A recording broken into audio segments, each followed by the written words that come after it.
In this video, we are going through the Gauteng 2021 pre-mock exam. It's basically the mock exam for a prelim paper. So obviously, if you're somewhat preparing for your prelims, yeah, I do suggest that this is one of the papers that you want to go through. But anyways, without wasting any time, I mean, we're going to go through the full paper.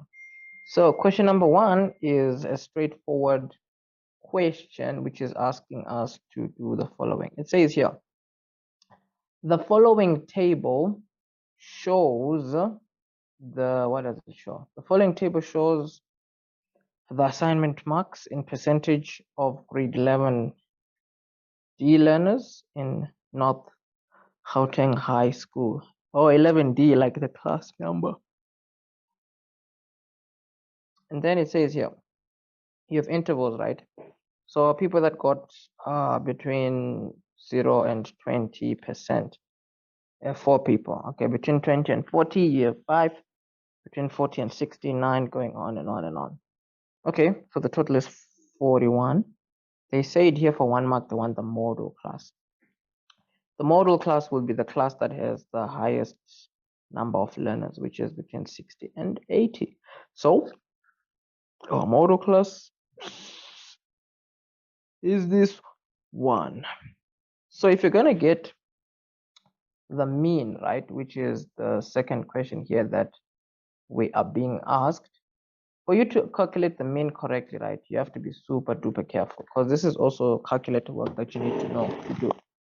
So for you to know how to do this calculator work, you are going to need to add a column for yourself, and that column is going to be you can actually just do all this in the calculator. You can actually just do this in the calculator. Calculate the estimated mean. So when you're going to be calculating the estimated mean, right, this is what you do.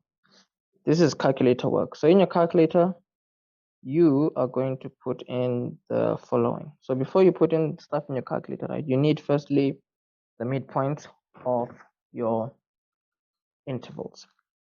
So let me add a column on the left here, because we need the midpoints of each of these intervals. We need them for what we are going to do. So we're going to have here midpoints, right? Midpoints. Okay, there we go.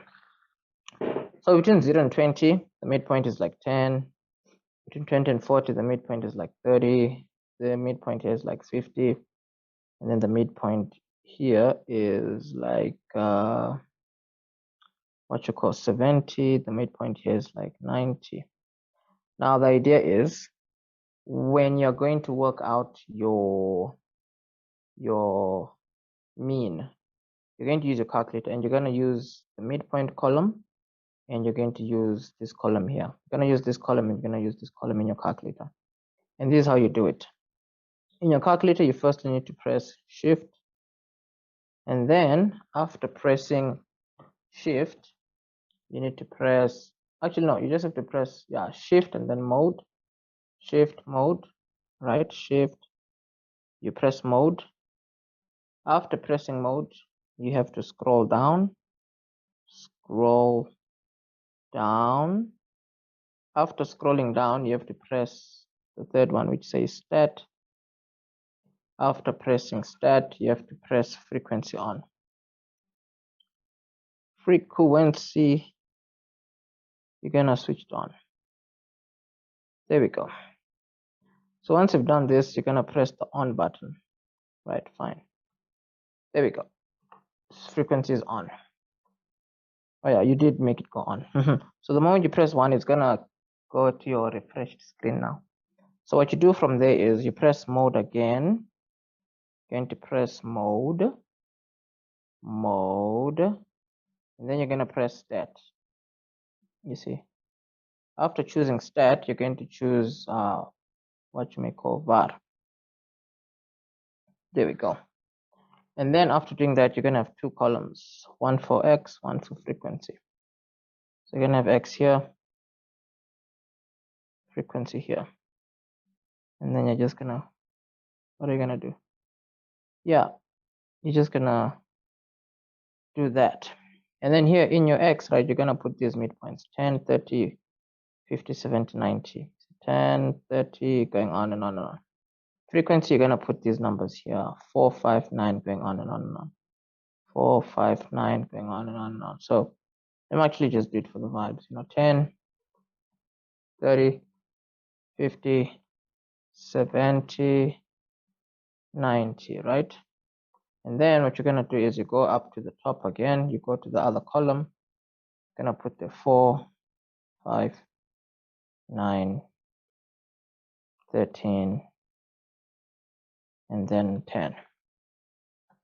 Okay, and then you're going to press the on button. After putting this information, right, obviously you're going to press the on button. On. And then what are you going to do? Now you're going to press shift and then the button number 1. Shift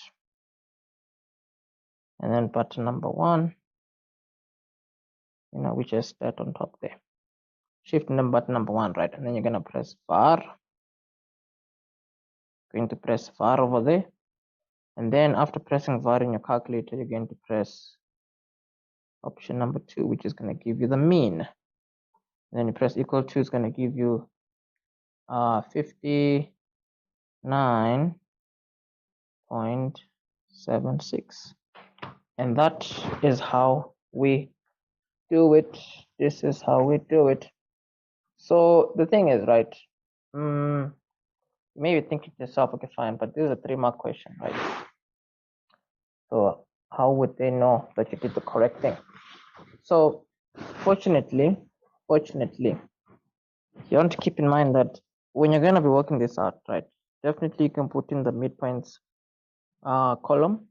And then the idea is, all that your calculator does, it takes the midpoints and then it multiplies each of these values. So for example, 10 times 4 is going to be a 40. 30 times 5 gives you 150. 50 times 9 gives you 450. 70 times 13 gives you 910. 90 times 10 gives you 900. And these numbers, they add them up and then they divide by how many learners you're dealing with. These numbers added up, you get 2,450. So then to get this number here, all they did was 2,450 divided by how many learners? 41 people. 41, which gave you this 59.76. That's how you get it. And your calculator can get you that data. But moving on. So in this situation, right? In this situation, the next one, complete the cumulative frequency table provided in the answer book. So if you're gonna complete the frequency column, the cumulative frequency table, or the column rather, let's just edit here manually, So if you're gonna complete the cumulative frequency, all they mean is you're just gonna be adding these values up one by one. You see, so 4 is the first one, so there's nothing to add. You add 5, you get 9. You add 9, you get 18. You add 13, you get 30. Goodness, you're gonna get what? It's close to 31. Yeah, I hope 31 is right. 31 looks so right though. 31 just looks so right. Plus 10, you're gonna get 41, which is this 41 down here, the total. But anyways, so that's that. See above, see table above. The next question, let's see what the next question wants us to do. It says, draw a cumulative frequency in OGIVE to produce within the data on the grid. You have these mock papers. Why are they just so similar? So for your cumulative frequency curve, right? You can see here your data. You need to be careful. So obviously in terms of the scale, you're going to need to use these values here to help you with the scale for the cumulative frequency section, because you're going to have 2 sections, the test marks, and then you're gonna have the frequency, the cumulative frequency. The test marks, you're going to put them down here. So we can see they went all the way to 80 and 100. And they are going in 20s. So, I mean, like, that's like, we can sort of like divide this whole thing into 5. Let's see. For every 5, we have 20. For every 5, we have another 20. And then we have another 20. Then we have another 20. Wait, let's see. 3. Yeah, there we go. And then we have another one here, 100. There we go. So going up, we know that we have to end up at like 40. So we may need to go up in like 5s, you see. So we can maybe say here for every, let's see, 5, 10, 15, 20, 25, 30, 30. Let's just make it 2s. 5, 10, 15, 20, 25, 30, 35, 40, 35, 40, 45. There we go. So the idea is, in terms of when you're plotting, right, you're always going to be plotting this together with this. So let us do just that. So these are more like coordinates, you see, x and y. X value is 20, y value is a 4. So let's see what that's gonna look like. X value is 20, y value is a 4. So that's like somewhere there. And then the next one you can see is going to be the next one is going to be 40 and 9. 40. 9 goes just below this thing. And then you're gonna have the next one is what? 49, right? So the next one is gonna be 60 and 18. So 60 and 18, let's see what 60 and 18 is going to be. 60 and 18, that's like somewhere there. And then, what's the next one now? The next one is going to be, wait, 60 and 18, right? So the next one is going to be 80 and 31. There's 80 here, 31 is like up here. 31 is like, this is 30, right? 31 is just like up there. And then, last but not least, you have 100 and 41. So you have 100 here, and then 41 is what? 41 is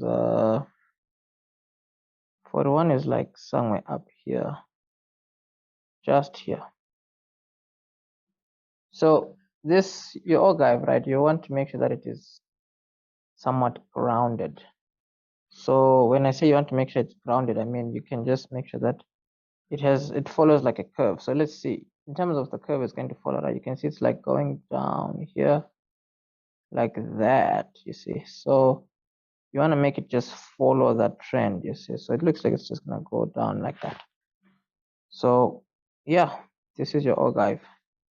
You're going to get your marks. Moving on to the next question. It says, use the cumulative frequency ogive to determine the interquartile range of the data. The interquartile range is Q3 minus Q1. So Q3 and Q1, you can get the positions of those first, and then you can use your cumulative frequency curve to work them out. So let's do this. Position of Q1, position of Q1 is going to be equal to 1/4 n plus 1. So when you say 1/4 and n plus 1, right, the idea is n is always going to be your total, which is 41. So here it's going to be 1/4, 41 plus 1, which is like 42. 42 times 1/4 is going to give you 10.5. Yeah, so what that means is somewhere at 10.5, somewhere there, you're going to trace this to your ogive. And then after tracing it to your ogive, why does this not seem very, doesn't seem very accurate. I don't know why, but yeah, man, this is just not good at all. It's not good. It's just not good. But this is what we are getting, man. 20 and 60, da da da da da. Wait, no. I think I did something. Did I do something wrong? Position of Q1. Let's try position of Q3. Position of Q3 is going to be equal to 3 over 4. 41 plus 1. There we go. Okay, so let's see here. 3 over 4. We have to clear everything in the calculator. Shift 9 and everything. So here, I'm going to put 3 over 4. The whole thing multiplied by 1 plus that. It's like 63 divided by 2. That's like 31.5. The position here is like 31.5. So if that's just the position, right, what we know is, if we're looking at our graph, 31.5 is like somewhere there, right? So let's see here. This goes up, this goes up, this goes up. There.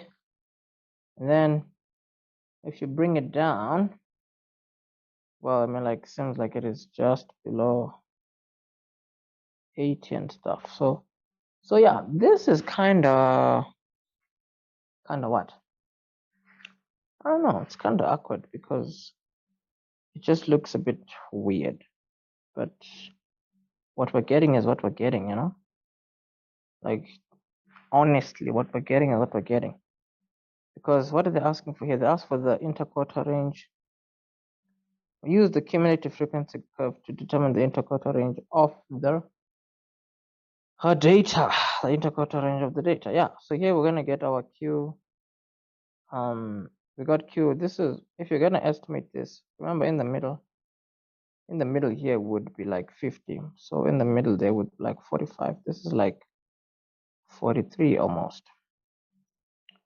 So Q1, we're seeing it as like 43 according to the data over there.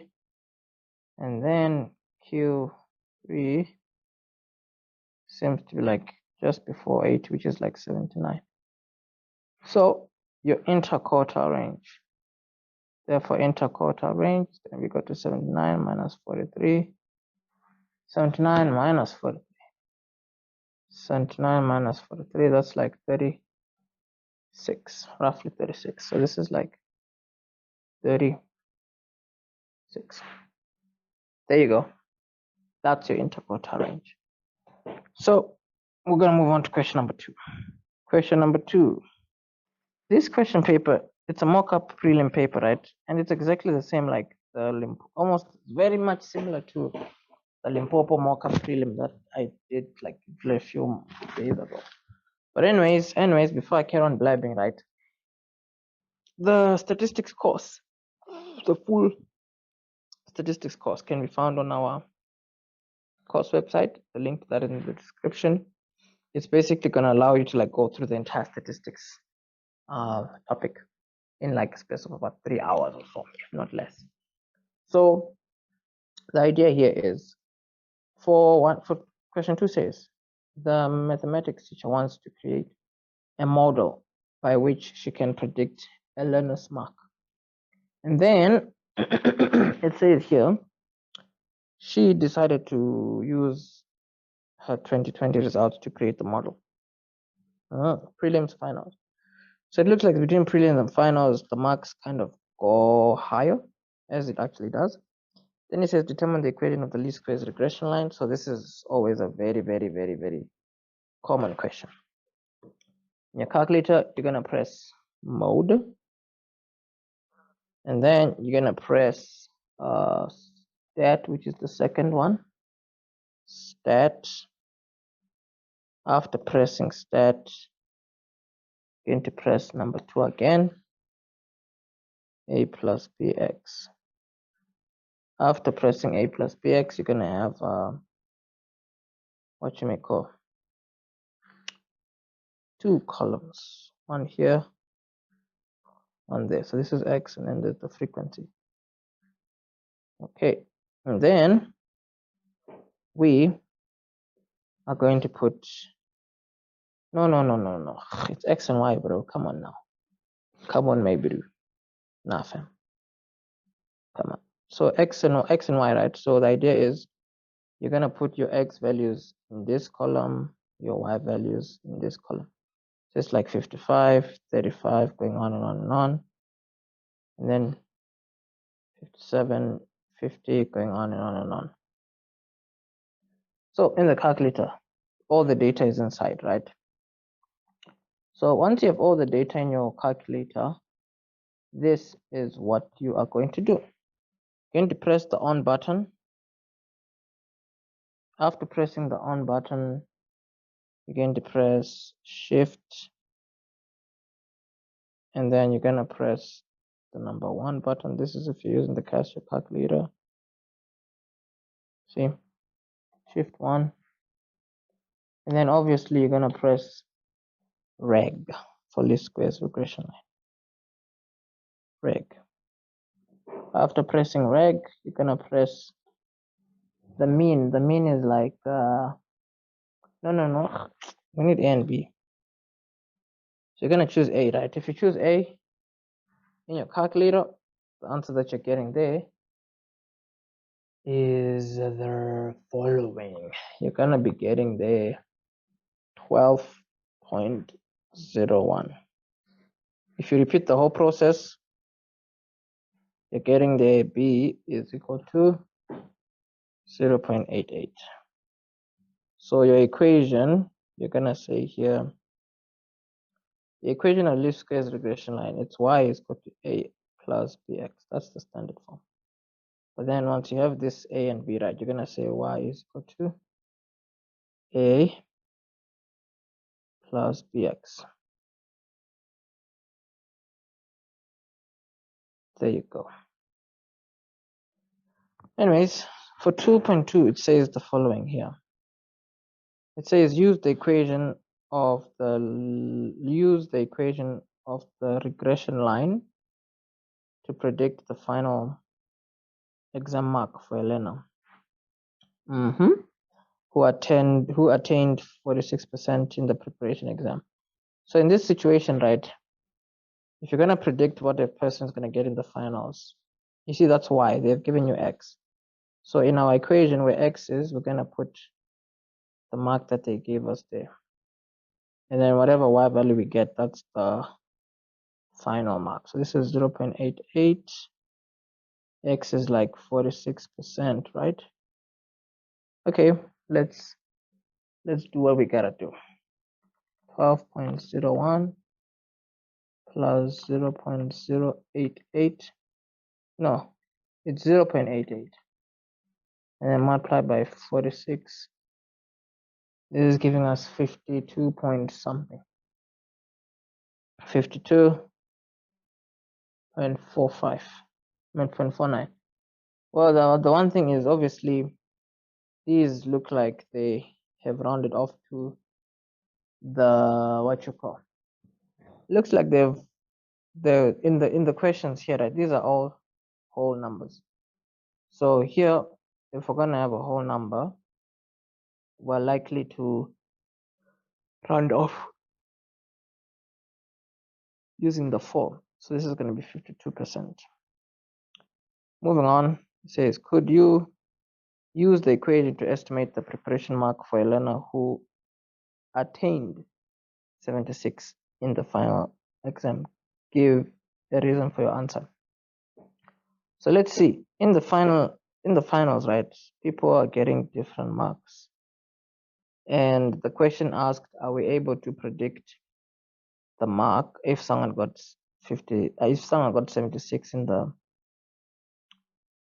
the final exam? Wait, could you use the equation to estimate the preparation exam mark for a learner who attained 73 in the final exam? Well, this kind of a question, we have to be careful because one way or the other, one or the other. In this kind of a question, right? Remember, your value for x is what determines what your final mark is going to be. So the funny thing with your least squares regression line, right? Unfortunately, it's somewhat a one-way street or a one-way stream, in the sense that you can have x values, you can use them to determine y, but then your y values, you cannot necessarily use them to determine your x values, because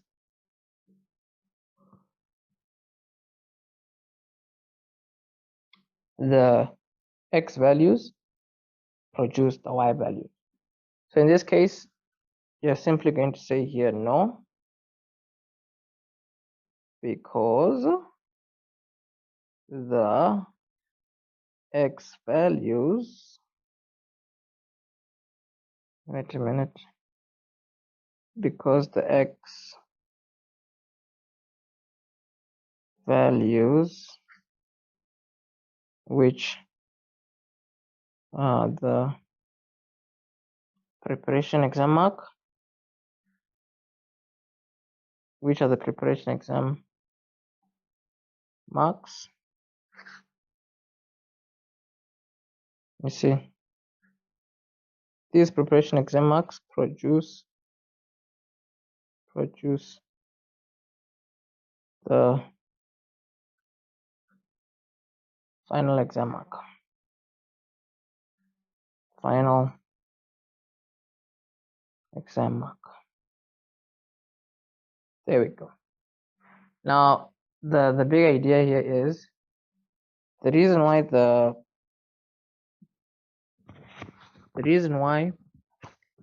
preparation exam marks produce the final exam mark is because your preparation exam marks, it's more like your independent variable. So an independent variable is the one that produces the outcome. So because the preparation exam mark is an independent variable. Your independent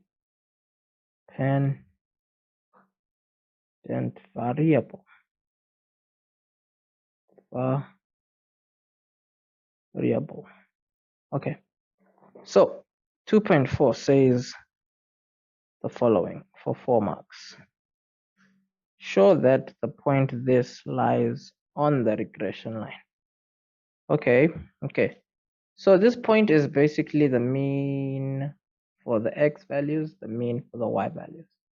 So the idea is, if you're going to show that points lie on what you may call, if you're going to show that this point and this point lie on a line, you're going to have to throw them both into your equation, and your equation needs to balance out. So for you to get the average for the x and the average for the y, this is what you do. Remember, the data is still in your calculator, so you're still going to press shift, and then you're going to press stat, which is button number 1, stat. Afterwards, you're going to press shift stat 1, you're going to press reg for 5, reg. After pressing reg, you are going to press 4, which is average. There's the one for the x, there's the one for the y. So for the x, you're seeing the 60.58, and then you do the exact same thing. For the y, you're going to see the 65.33. Now in your equation, right, you're gonna need to put these points in there and show that the equation balances out. That's how you show that there are points that pass through. It's a point on the line, you see, because this is a specific point, 1 point. So doing that, you can see here the y value is 65.33. No. We have to solve for y. So y is equal to 12.01, 0.88. What else is this also? X is 60.58. 60.58, yeah. 0.58. And then the following here, let's see. This in green, right? Everything in green is gonna give you 65 point. Let's see in the calculator here. Because we know it's supposed to match, that's for sure. Don't even know I'm busy just doing it. 60.58. It's giving us 63.32. So the decimal really doesn't matter. You see, therefore, so here, because we have stated that the y value is equal to the 65.32, this equation balances out. You see, so as long as our equation balances out, let's see, left hand side here, let's go to our right hand side. So because our equation balances out, we can easily then say, therefore, we know that this lies on the line. So here, therefore this lies, wait a minute, wow, did I just say lines? This point here lies on the regression line. Regression line. Regression line. Fantastic. 2.4 says we need to get the correlation coefficient. Again, free marks here. You're gonna use your calculator again. You're gonna say mode. Oh no, stat. Stat. I mean, wait, no, shift stat. No, bro, come on, shift.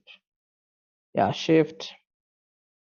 And then the button number 1 looks like this. See, stat. And then you're going to press reg again. You're gonna go to R. Our R in this case is 0.98. There we go. That's the way we like it. Let's move on to question 3. So as mentioned, the stats course, you can find the link to that in the description. But basically the link in the description is going to take you to the course website. And depending on when you're watching this, right, you may find yourself lucky. Because on the course website, depending on when you're watching this, you may find yourself bumping into the all access pass for 99 bucks. You'll have access for 30 days. It's a once-off purchase, so meaning it's not like a subscription, but you will have access for a full month. If you click there, if you click on buy, there are 2 options. You see, you can see these are the FT details. The other option you can buy is by just going to the website, putting in your card details, and you'll be on your way. Moving on to question number 3. Question number 3, analytical geometry. So the big idea with analytical geometry is, I mean, as the name suggests, you're gonna need to analyze stuff. You know, so the thing is, if you don't give yourself time to analyze properly, things are not gonna go well for you. But anyways, let's see. It says in the diagram, PQR is a triangle. PQR. It has vertices. And then it says here, calculate the length of QR. So calculating the length of QR is very important. What did I just say? Very important. I meant very easy. So you're gonna have square root of this thing here. It's like x1 minus x2, y1 minus y2. And then this is the big idea. So if you look at the coordinates, right, we have Q and R basically. So Q and R, you basically have like x1 here, y1, x2 here, y2. And there's really nothing much to this question, really. It's just free marks. So you have -3 here and 5. So -3 minus 5 squared. And then you're gonna have the 3 minus 3 squared. Really? No, minus 3 and 3. Minus 3 and positive 3. Okay. So this, you don't even have to bother yourself. Just put it in the calculator.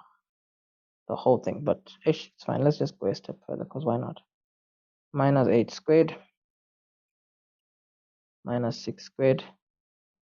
8 squared. 8 times 8 is like, what? 48? No? 60 something. 64. And then this 6 times 6 is 36. So this is going to give us 100, is it? Maybe. Probably. But yeah, 100. And square root of 100 is just 10. Huh.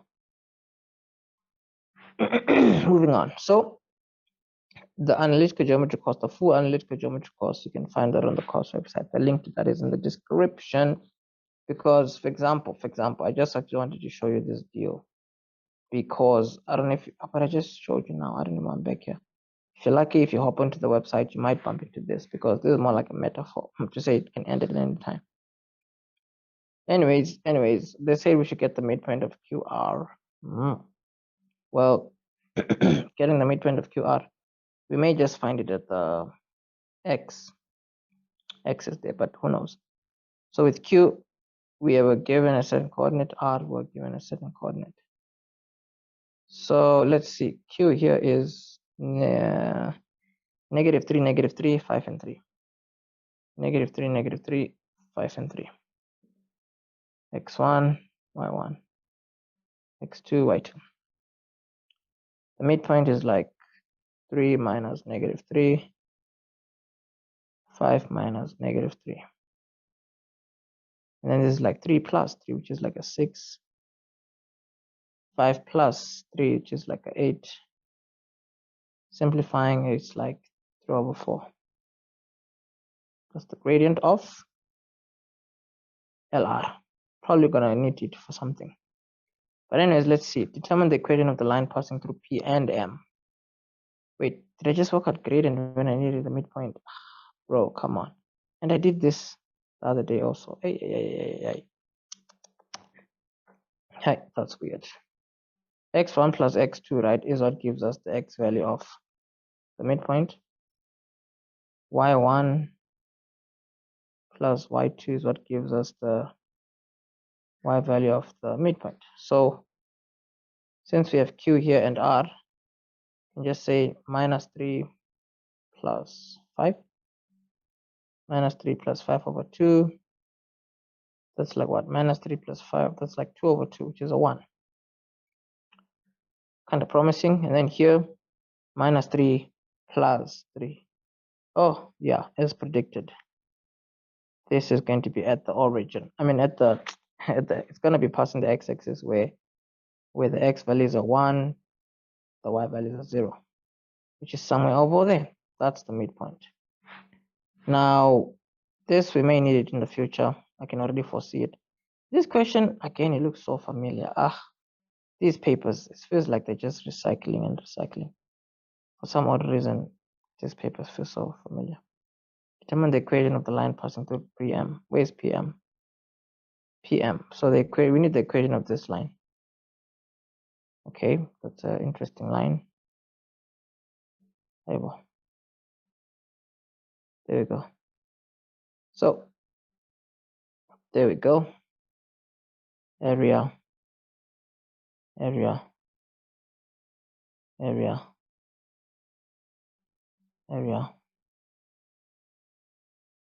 What am I even saying? So that the equation of that line is not going to be too crazy, because you can just use the 2 points to get the gradient and then throw in one coordinate that the line passes through. Like, it's quite straightforward.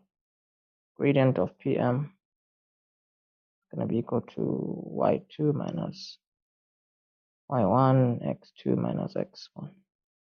So the idea here is x1, y1, x2, y2. So this is like 3 minus 0 minus 5 minus 1. So let's do it. 3 minus 0 and then minus 5 minus 1. So minus 5 here minus 1. This is like 3 divided by negative that. So this is like negative a half actually. Okay, fine. And then here they said determine the equation of the circle. No. We're not even halfway done. I'm already moving on. Bruh, come on. Let's see here. Y minus y1, x minus x1. And then this is like a negative a half. That's the gradient. That's the gradient. We need a coordinate that the line passes through, of which we can just use let's use p. P is negative 5 and 3, so that's like negative 5 and 3. So this is like y minus 3 x. Because it's a minus negative 5, you're gonna put a plus 5 here. Multiplying inside your brackets, you can have negative a half x and then negative 5 over 2 there. And then obviously when the 3 goes over, you're gonna be plusing it.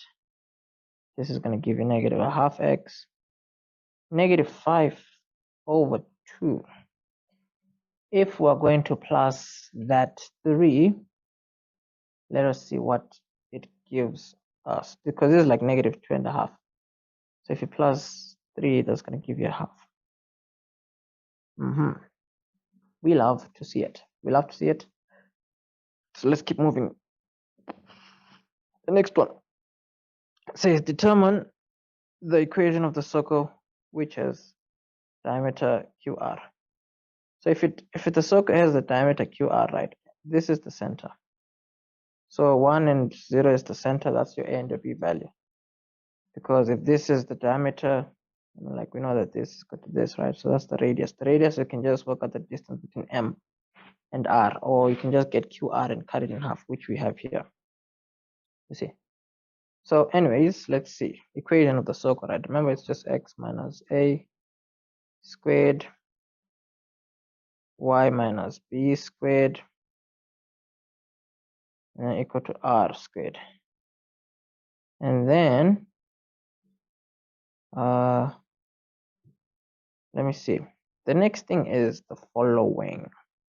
What do you mean by the following? The next thing is what now? The next thing is, okay, we know that the M is the midpoint, right? That was like 0 and 1. So that's like what? 0 and 1. That's like A and B.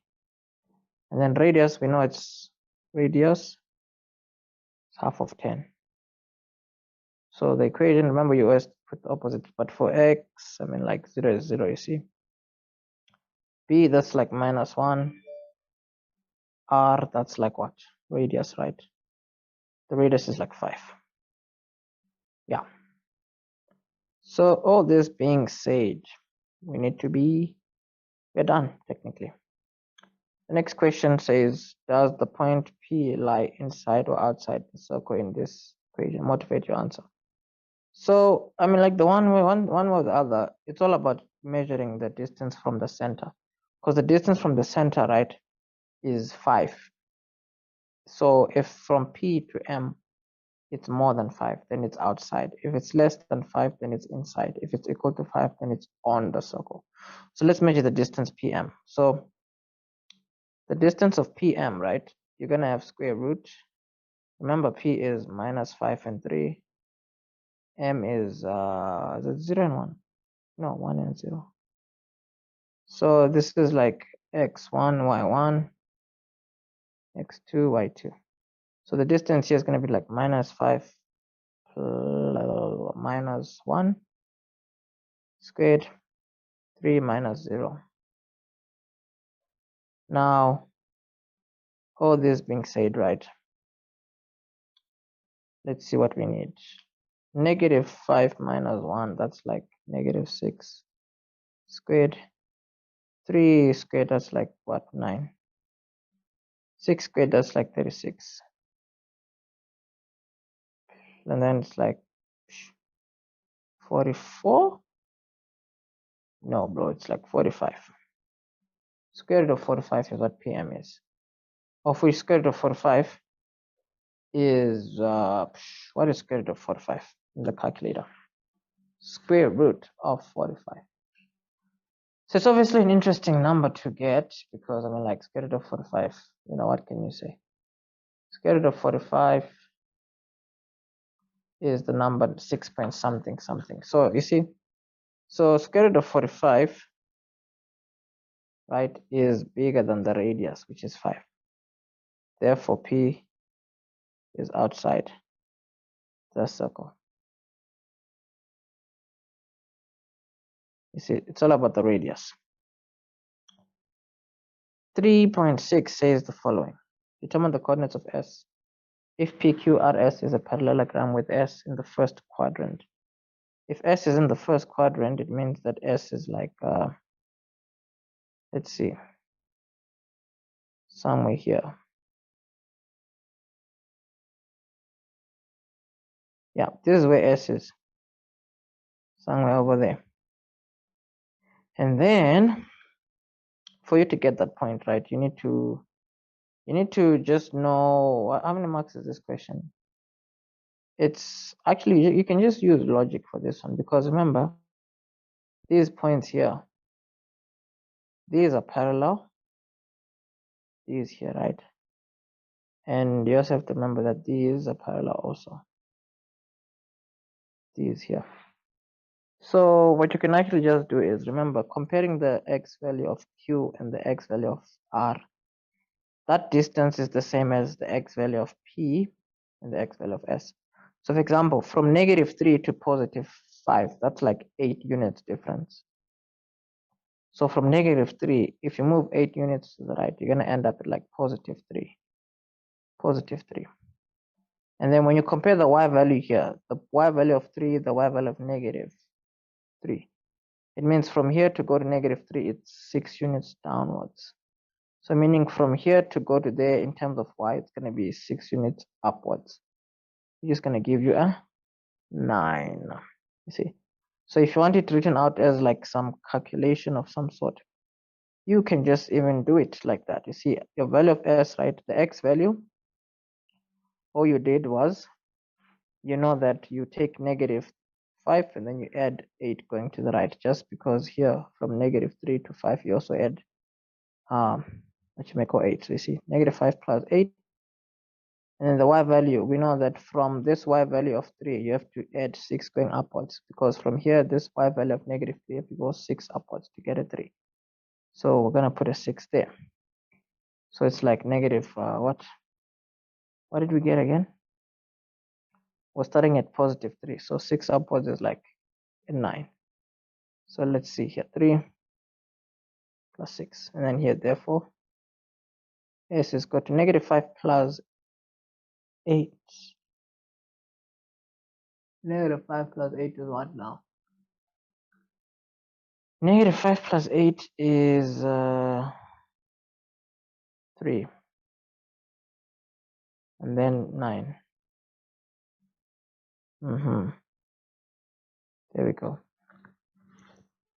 So with everything here being said, right, we need to calculate the size of QPR for 4 marks. So we're not done though. Oh no, we are done. We are moving on here. QPR, where's QPR? Where's QPR now? Q is here. Q, and then there's P, and there's R. So we need to calculate this angle. This one here. This is the angle we need to calculate. So us calculating this angle, right? We need to be careful, obviously, because I mean, like, how many marks is this question? It is how many marks? 4 marks. 4-mark question. So this 4-mark question, we have to think about it logically. When I say logically, I mean we just have to be careful. When I say careful, what do I mean? I just mean a lot of things, man. Well, we have that. We have like the distances of these lines, right? So we can actually use the cosine rule to get this angle, because this distance we can work it out. We have it, because from -5 here to +5 there, that's like 10. Because you see the y value there is the same as the y value there. The distance of PQ we don't have, but we can work it. Wait, do we have the distance of PQ?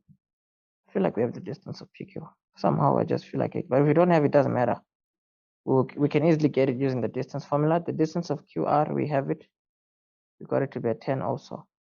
Oh, bugger, did we? Wait, we actually did. Huh. So this is an isosceles triangle. Wow. Wow. Anyways, let's get PQ, the distance of PQ, because we need it. PQ is going to be equal to x1 plus x1 minus x2 squared, y1 minus y2 squared, and then this is like what is this now? You're gonna have your -5 minus -3. So let's see. -5 minus -3 squared.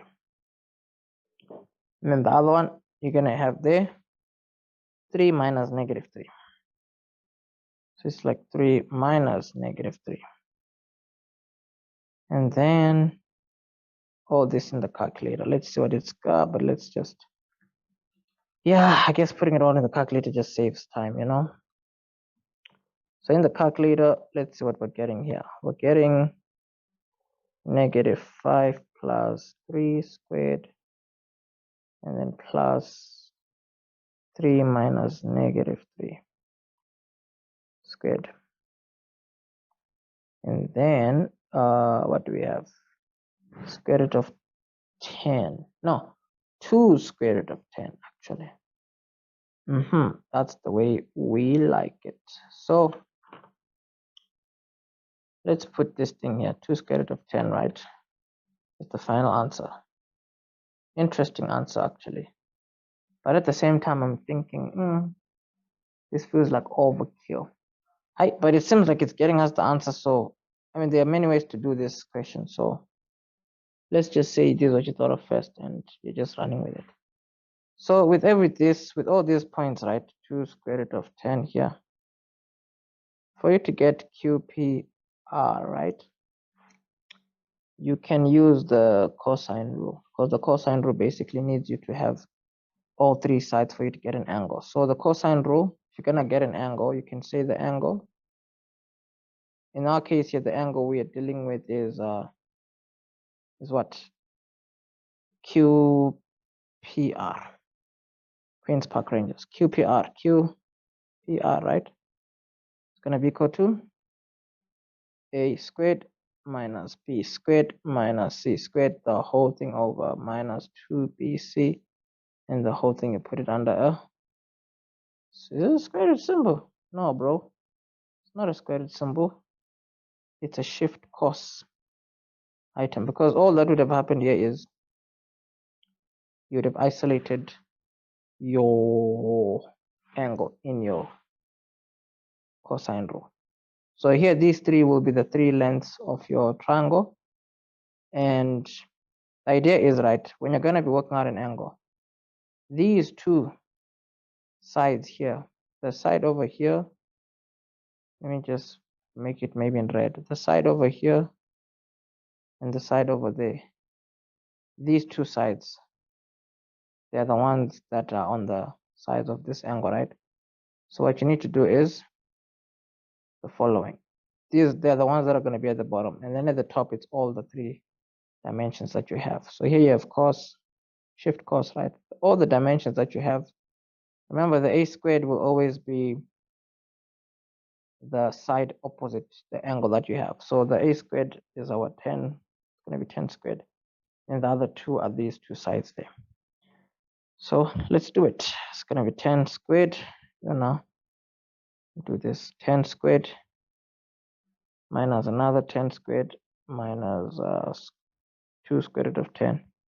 The whole thing over minus 2 and then 10 here and then 2 square root of 10. So all this in the calculator. Let's see what we're gonna get. Fingers crossed, actually. Fingers crossed. Shift cos, and then we're gonna get a fraction. 10 squared minus 10 squared minus this. I forgot to square it. 2 square root of 10 squared. So that's like interesting. 2 square root of 10 squared. What's this one now? Minus 2, 10, 2 square root of 10. And then we have close bracket. 71.57. That's good. 71.57. That's the way we like it. Okay, this is all good. We can move on to question number 4. Question number 5. Things are getting interesting. We have a Euclidean geometry question. No, trigonometry, bro. Come on. So obviously the trigonometry course, right? If you want to go through the full trigonometry syllabus or the full trigonometry topic from start to finish, you can just click the link in the description. It's going to take you to the website, of which on the website, depending on when you're seeing this, you may be just lucky because there's currently a sale for the all access pass, 30 days access, just $99. You can either make a purchase on the website directly, or you can just use the EFT details. So the big idea is these are online courses. You're able to go through the content at your own pace, at your own time. You see. So this is, for example, the trigonometry course. You see, there's 5 different chapters.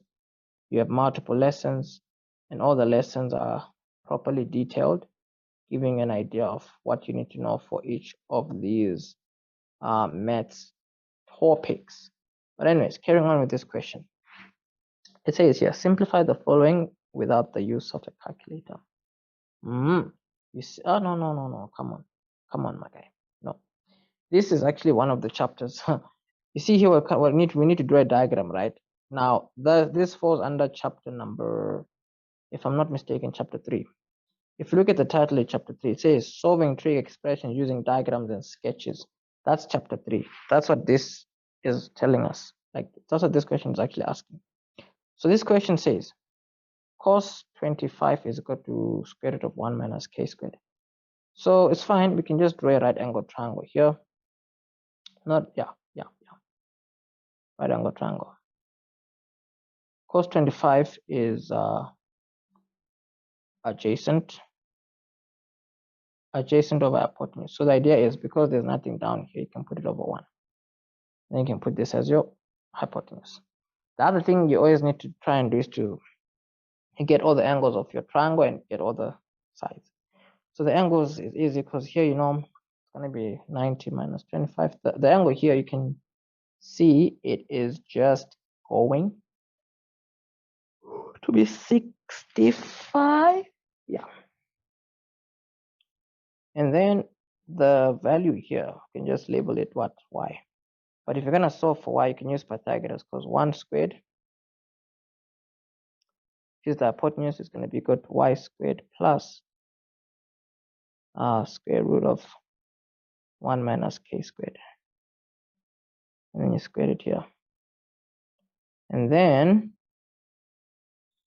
you're going to have square root cancels the 2 there. And then you're going to have, we're solving for y, remember. So this is like plus 1 minus k squared. This is like a 1 squared here. So what we now know is that the 1 minus k squared goes to the far left. So here 1 minus 1, it goes away. The k comes over, it's k squared. Square root both sides, you're going to have k is equal to y. So this part here is, we're just going to label it k. We have just proven it. Okay. our question is now easy to work out. So sine 25 is like opposite over hypotenuse. Opposite over hypotenuse. Sine 50, this is double. Yo, this paper looks very similar to what I did just not so long ago, the Limpopo one. Like, wow, man, like, what a wow. So this should remind you of double angles, right? Because remember the double angle of sine is going to be equal to 2 sine theta and then cos theta. Now the big idea is this, you can also expand it like this. You see 2 sine 25 cos 25. And then, oh yeah, we have each of these. Sine 25 is like 1 over, k, it's just k. And then cos 25 is just, that whole thing there. It's like square root of 1 minus k squared over 1, like that. This you can put it over 1 also. What? Yeah. I don't even know I'm doing this fraction thing because it's not necessary. Like, bro, what are you doing? This is just the answer. This is the final answer. And this looks weird now because it doesn't look like a bracket. Bracket. This is our answer. Yeah. Crazy, weird, but that's the one. And you keep it moving. So in the light of all we have just been doing, right? Yeah, let's keep going, man. Let's keep going. Let's keep it moving. So with the next one, simplify the following without the use of a calculator. We don't need a calculator, but out of 7, it's gonna be lit. So you usually want to work with small numbers, you want to make them as small as possible. So like you also want to just double check what they're close to. This is close to 90 years, but it doesn't seem like making this a 20 is a good idea, but it may just be because this looks like it's gonna have a 20 somewhere somehow. So yeah, let's maybe do that, but it's not gonna turn into a what you call. It's not going to turn into a course, because if you're gonna want to write this as 90 plus 20, you could, but it's not necessary to change from sine to cos if you see it's not really gonna make a difference. But what I'm trying to say is don't overthink it either. So here I'm just gonna choose to change this to 180 plus 180 minus 70, because this is also gonna have some 70 somewhere. But let's take it slow. Sine 180. I may just end up, I will just see it's a 7-mark question, so don't be too quick to disregard certain things. 60 is already a special angle, so you really don't have to do much. You don't have to do anything yet. This, what I always say is, if your numbers are bigger than 360, remove 360 from there. Remove the highest multiple of 360. That's going to give you 180, which is good. So this is like cos 180. Cos 180. And then 10 to 50, right, is like 180 plus 70. Yeah, 180 plus 70. And then 360, this is going to be 360 plus 20. 360 plus 20. Okay, there we go. Now all this being done, right?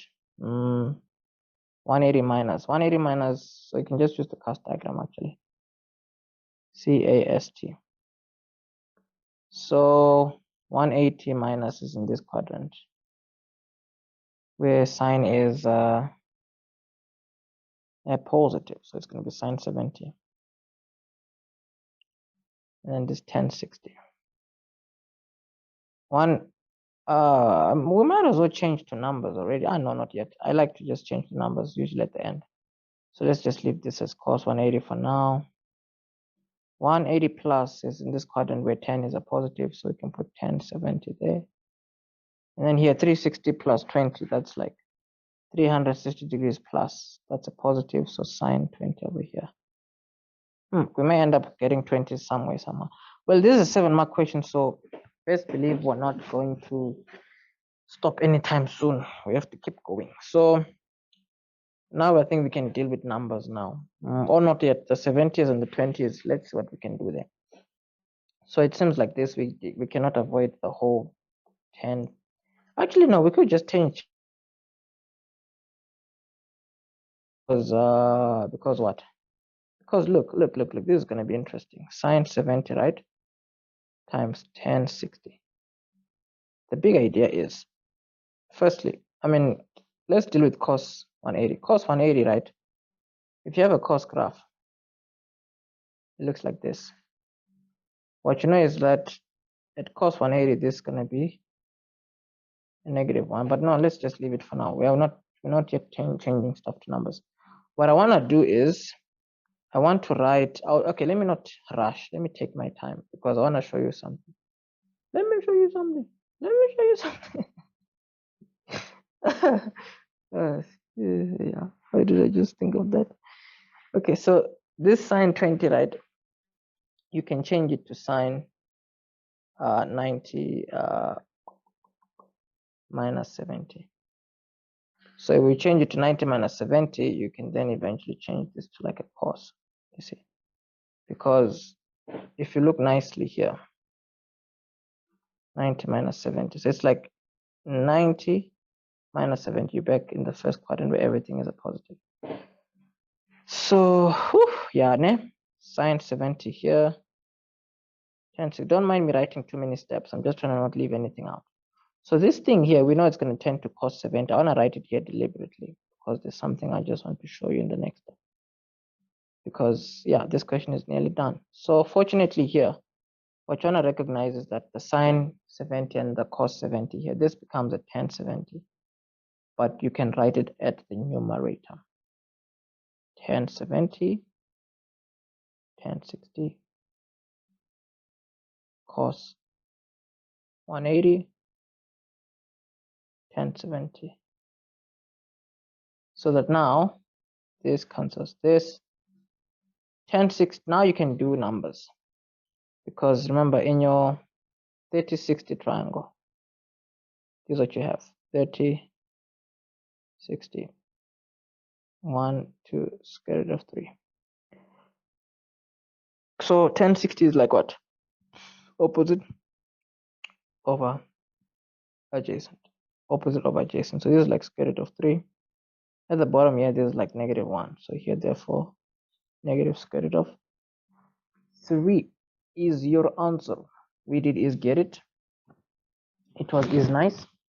Now we move on.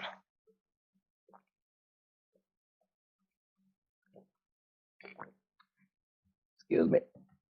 Gotta stay hydrated.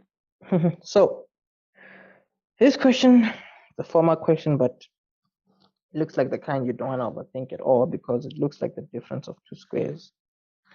Yeah, is it the difference of two squares? Yes, it is. The reason it is this is just swapped around, you see. So if you look at it nicely, 1 minus this, right? And then 1 plus that.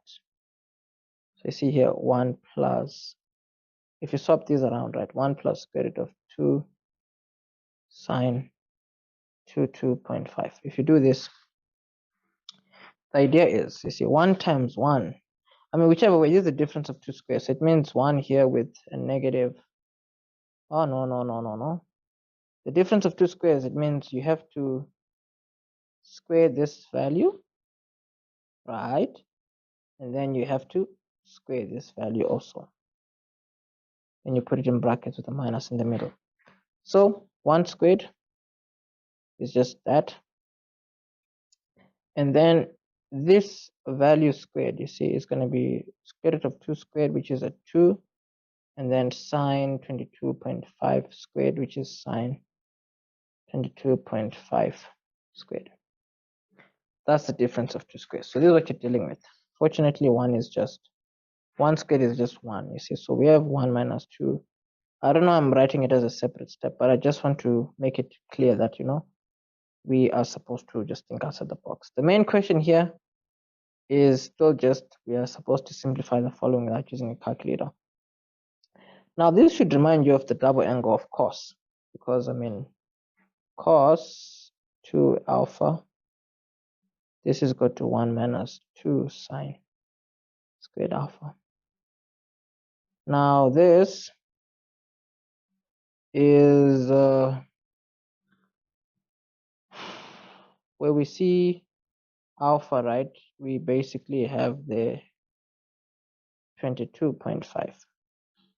So this is like cos 2 and then 22.5. Now this, so what we now know is what we have over here, right? This whole thing here, we know it's just this thing here.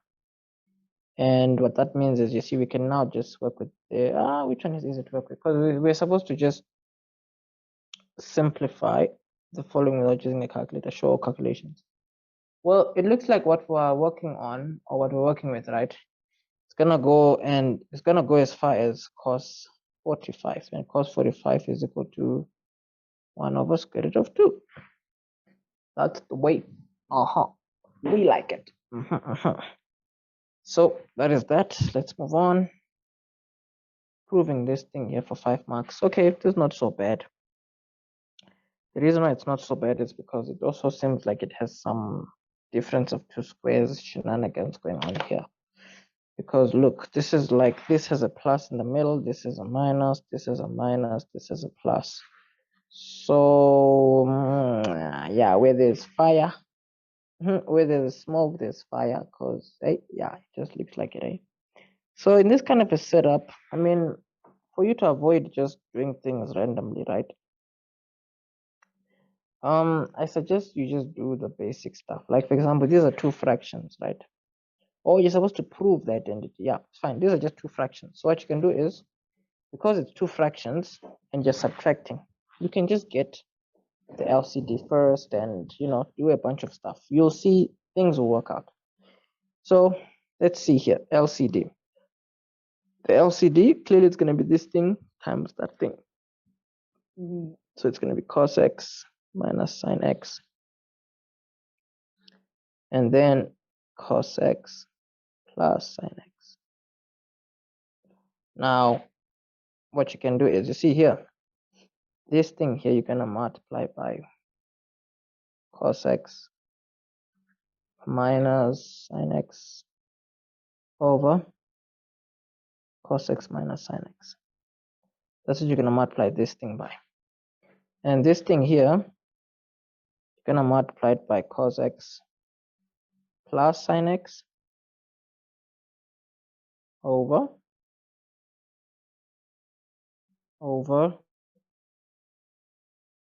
cos x plus sine x. So this is the same as like multiplying by 1.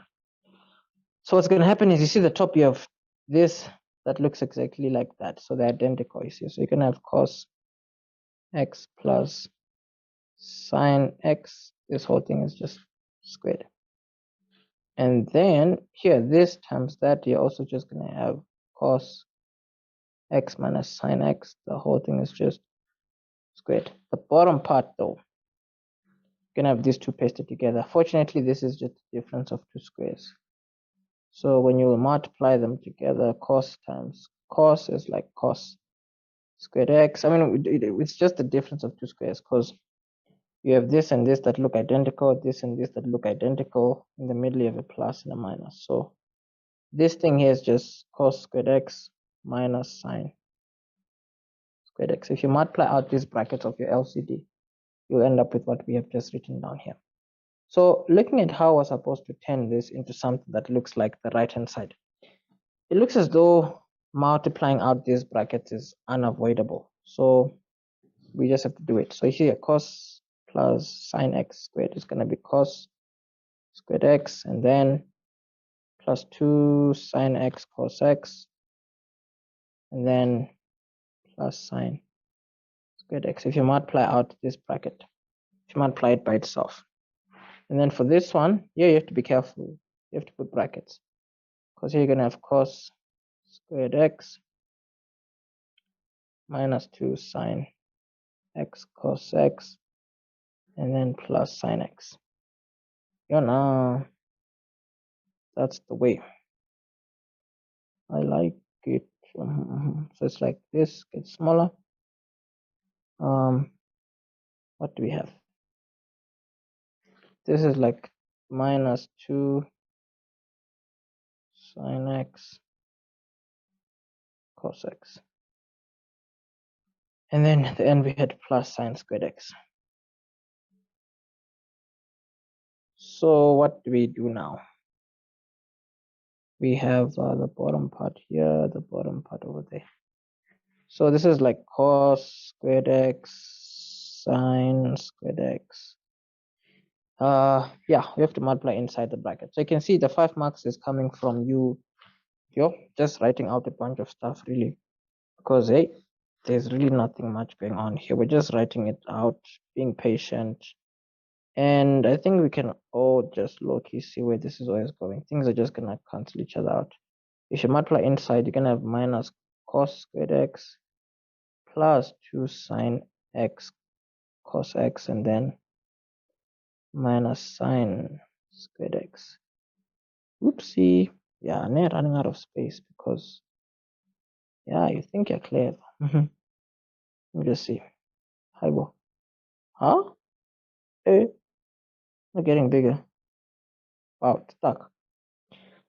Okay, but I think we can all see what's going on here though. We wrote the sign over here. The last sign, the sine squared x. The whole thing is over this bottom part. This is the double angle of cos. So we can just actually write it as cos 2x like that. Now stuff might at least cancel, because you see here there's minus and the plus, minus and the plus there. These are like terms, so 2 sine x cos x plus 2 sine x cos x, that's like 4 sine x cos x. But then what we see at the top there, it's resembling the double angle of sine. You see the 4 here is just the issue. So we can take out a 2, then we have 2 sine x cos x. And then we're home free because now the top we can change it to sine 2x. The bottom we can change it to cos 2x. There we go. Oh, wait. Sine x, sine 2x over cos 2x. That is going to be a 10 2x. There we go. And then you can say, therefore, left-hand side equals to right-hand side. Whoa. There we go. You see? So don't be scared to do a lot of writing, because all that writing is what's going to get you your marks. You cannot get your marks if you do not do the writing. The writing is unavoidable. 5.4 says we need to determine the general solution. Okay, determining the general solution, I mean, like here we need to be able to spot compound angles here, because like cos, sine, I mean, like it's a no-brainer. So as long as they're usually, if you start with, you have to do the cos's first. Yeah, because normally with the double angle of cos, right, the compound angles of cos, it's like cos a plus b, right? This is equal to, why am I writing so big, bruh? This is how I'm running out of space here. How this guy easy writing, like, never mind. So make this smaller. Yeah, so it's like cos a, right, plus b. This is equal to cos a cos b. If this is a plus, this will be a minus, and then sine a. So here we're gonna have cos theta. No, sine theta. Sine theta is equal to negative square root of 3 over 2. So now what? Okay, so we said here, you see a and b, it means that this is a, this is b. It represents a, it represents b. So you're gonna say cos, you see, we're trying to simplify first before you can even do that. So here 3 theta over 2 plus theta is what we should have here. Now you want to see this as 3 over 2 theta. Now, that's technically what it is. So let's just write it like that, so that you can see that these are just like terms. 3 over 2 theta is what you're dealing with. So this is like 3 over 2 plus 1. You see, these are like terms. So you're going to have your cos 3 over 2 plus 1. That's like 5 over 2 theta. And then this is equal to negative square root of 3 over 2. Negative square root of 3 over 2. So with all this being said, right? We need to be careful. We need to be careful. We need to be very, very careful. The reason why we need to be careful is because we just need to be careful. Anyways, let's move on. Let's see. So if you're going to get the general solution here, you need to get a reference angle first. So you getting a reference angle, we know that you always need to make use of your number the way it is. Oh, no, I made a mistake. If it's a plus here, it's a minus there. So if it's a plus here, it's a minus there. So if it's a plus here, it means it's a minus in here. Oh, snap. Almost made a mistake, bro. There we go. Yeah, because it was the opposite. So when you're going to get your reference angle, right, you need to do shift cos. You need to say shift your reference angle. Maybe go to shift cos. And then you always take this value as a positive value. You take it, then you take the number as it is because you're getting a reference angle. So this value in your calculator, shift cos square root of 3 over 2 is like 30. And this is like 30 over here. So with all this being said, right, this is what we need. Since you now have your reference angle, you're going to take the cast diagram here, CAST. Now in this cast diagram, you need to work out where cos is a negative. Cos is a negative here and there. So it's the quadrant 180 minus the reference angle and the quadrant 180 plus the reference angle. So let's deal with those two quadrants one by one. You need to deal with them nicely. So, hey, out of space already. Oh, what, Joe? How? Really, bro? Second quadrant, you're gonna say this here is equal to 180 minus the reference angle plus K360. Here's the element of integers. And then you're gonna have here 180 minus 30 is like 50? No, 150, right? Yeah, 150. 150 plus K360. You know, the alarm did is ring. 180 plus 1 plus K360, right? And you're gonna say K is the element of integers. But you see, you're not done here because you see here you're gonna divide by a half everywhere. So you're dividing by a half everywhere. You have to get 300 here plus K720. K is the element of integers. This is like theta. What a wow. I don't know why I gave myself so little space for this question because it's like, bro, come on.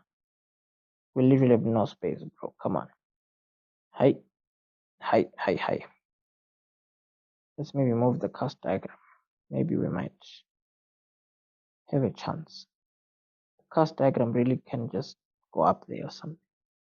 And then the rest of this thing, let's just move it, you know. Yo.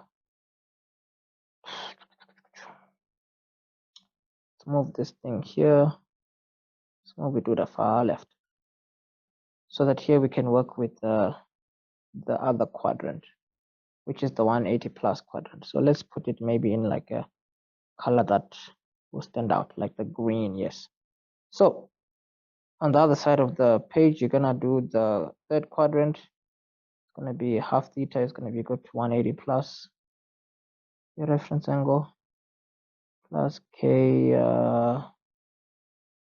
360, k is the element of integers. Okay, so with all this being done, right? What do we know now? We're gonna divide by a half here, divide by a half here.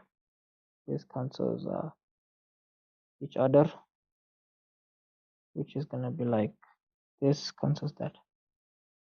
Okay, this is like theta. 180 divided by a half is like 360. Is it? Yeah, Brody, bro. It's gonna be 360, bro. 360? No ways. No. It's 360 plus the 60. Oh yeah, of course. And then you have plus because remember the half actually goes for everything, including the K360 thing. So this is gonna be plus K1 plus K720. Plus K720. And then here theta is equal to 420 plus K720. There we go. This is all good. We love to see it.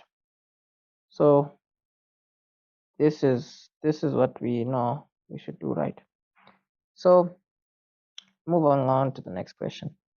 Oh, we forgot to put the k as the element of integers, but k element of integers.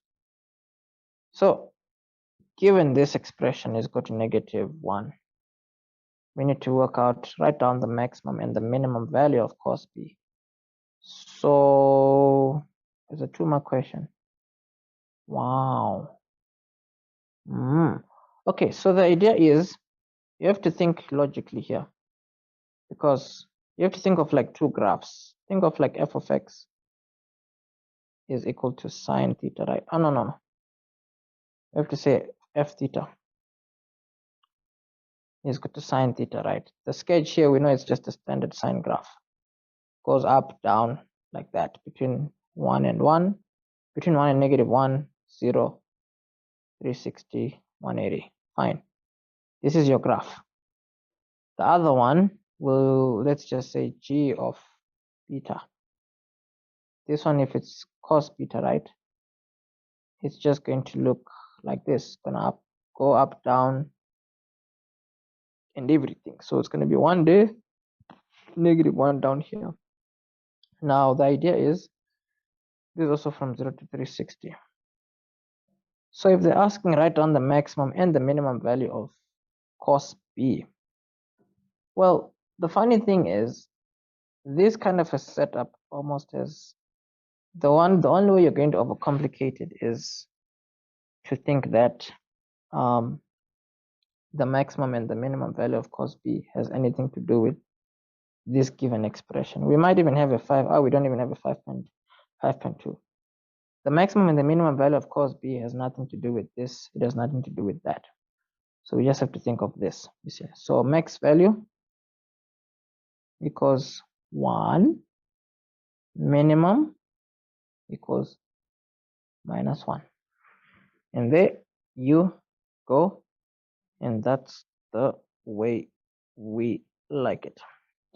If you need to go through, more in detail tutorials or more in detail lessons on trigonometry, you can just click the link in the description to go to the trigonometry course. Now, obviously, depending on when it is that you are going through this, you may just be lucky, because as it stands on the website, right, the all access pass is currently on sale. The until tomorrow part literally just means it can end anytime, you see. So once I purchase, giving access for 30 days, it's just 99 bucks. You can either make a purchase on the website, or you can just pay by EFT. It's 100% up to you. And remember, this is like pre-recorded material, right? Meaning you're able to go through these lessons at your own pace, at your own time. And you surely make sure that you are ready for your prelims, your finals, your junior exams, all the tests that you're basically going to be writing throughout the year. This is what you practically need. You see, there are different lessons here in Euclidean geometry, and all those lessons are based on the work that you know you need to learn from your syllabus. It says in the diagram below, it says the diagram below shows the graphs of f of x and the graph of g of x. So f of x is a coarse graph, and excusez-moi, excusez-moi, excusez-moi. Excuse me. Anyways, so it says here we have a coarse graph and a sine graph in the interval from 0 to positive 180. And what else? Yeah, this looks quite interesting. Apart from it looking interesting, it just looks a bit odd. Yeah, it just looks a bit strange actually. But anyways, we'll see. And then it says here, I think it just maybe looks like it's not to scale, because I'm like, if this is 1 and like, yeah, it just looks a bit weird, this thing. But it says here the graphs of f and g intersect at p. Where is p? They intersect at p and q. So I think this is p and this is q.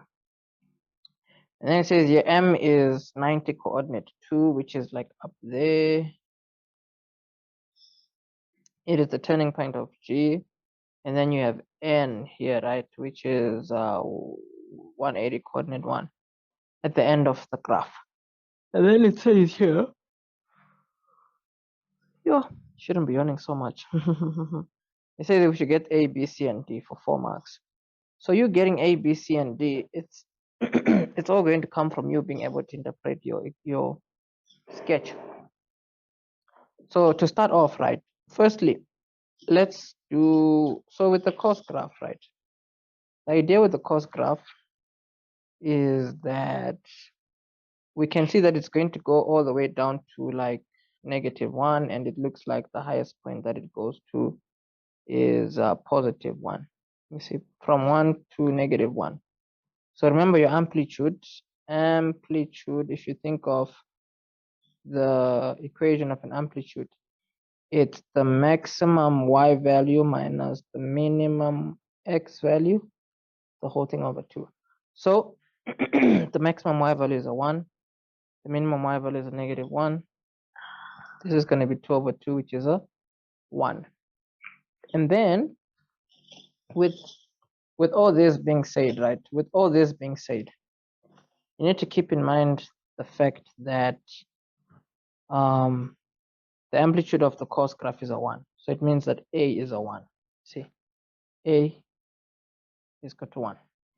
B is the frequency of the coarse graph.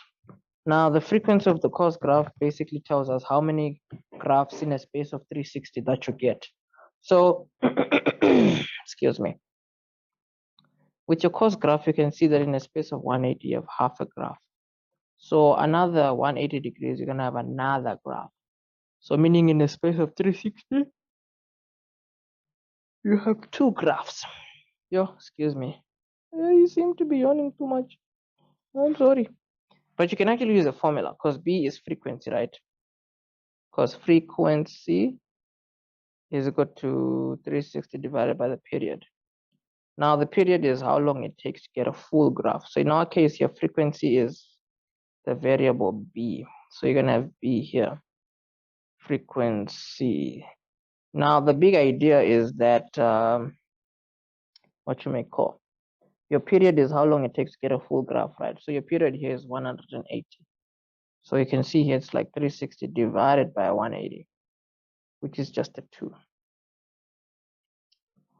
Now with the others, right? Let's see here. C is the amplitude of the sine graph. The sine graph, you can see also like it doesn't look like it's been moved up or down, you see. So it's gonna go all the way up here to 2, come back down, and it's gonna go all the way to that -2. So the amplitude here is gonna be a 2. So C is 2. D is the frequency also. How many graphs you see in a space of 360? Wait, what? What? D is kind of odd. D is weird. Yeah. No, it's not actually. This is like half a sine graph, because 180 degrees you have like one bell shape, and then another 180 degrees you would have had another one like here. So in a space of 360 here, you just have one graph. You see, because in a space of 360 you just have one graph, because 180 degrees you only have half a sine graph, because a standard sine graph looks something like this. You see, there's 0 there, there's 180 in the middle, there's 360 at the end. So that's what we're saying we're dealing with. So let us keep it moving. Let's keep it moving, man. Let's keep it moving. So excuse me, carrying on, right? We have 6.2. It says if this coordinate, if these are the coordinates of Q, write down the coordinates of P for 2 marks.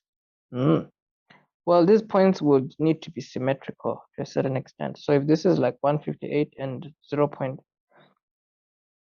something, so it's like 158 here, right? Point 158 point drink some water.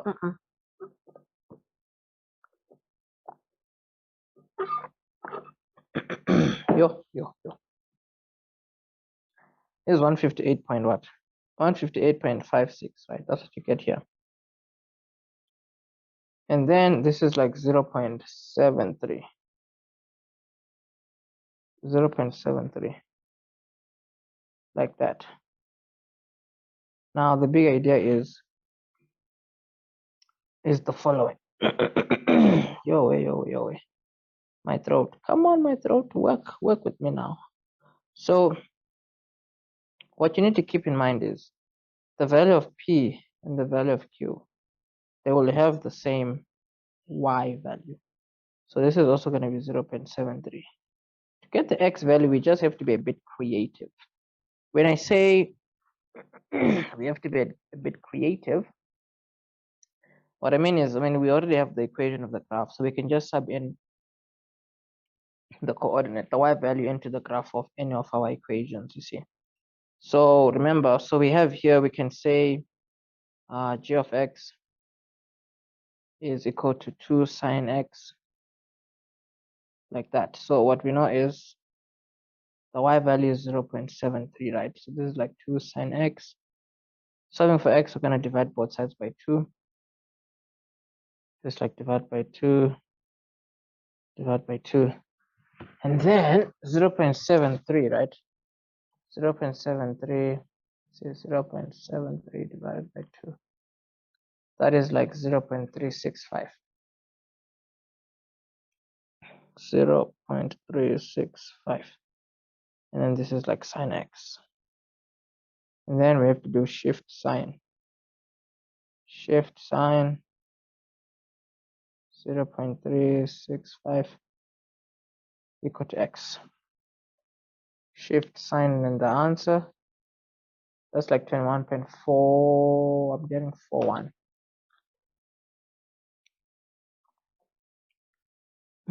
So therefore, this is your value of, this is your coordinate of P. And yeah, it's just a 2-mark question, so we don't have to struggle too much. I don't know why I wrote up there when I could have just written down here. Zoop. Anyways, the other one is a 1-mark question, right? It says the following. If x is between 0 and 180, determine the values of x for which the distance between the y values is at 3. So you see, this is saying the y values of g minus the y values of f. Where is it going to be at 3? So if you look nicely, it's going to be at 90, because you see the distance here is like, the distance down here is like 1, going up there is like 2. So 2 plus 1 is a 3. So that's going to be happening where x is equal to 90. That's why they made it a 1-mark question. And then the last one. You're kidding me. I didn't give myself space for this. Doesn't make any sense. Come on, man. Oh, come on, Brody, bro. Hey, let's finish this question then. So for 2 marks, right, let's see what they're asking us to do here. They're asking us to work out where f of x multiplied by g of x. They're asking us to work out where this is going to be smaller than, what is this? Where is this? They're asking where is this expression going to be smaller than 0? So if you're going to answer questions like these, you need to do it strategically. When I say you need to do it strategically, I mean you don't just do it presumptuously. You actually have to have a method. So here's what I mean. Firstly, all this is saying is you are dealing with y values of f, right? Multiplied by y values of g. So the big idea here is if you multiply these two, they're asking where will you get a value that is smaller or equal to 0? Where will you get a value that is smaller or equal to 0? Now, the only way this left side of your equation can be smaller than 0 is if either this one is a minus times while this one is a plus, or where this one is a plus while this one is a negative. To make better sense of that, if you look at the sketch, right, if you look at the sketch, the sign graph is always positive. So let's just say everything in red here, these are positive y values. Oh no, everything in red, you see, these are all positive y values. That's everything in red. And then, all this being said, if you look at your cost graph, the part that's in red here, you see, those are the positive y values. This part in red here, positive y values.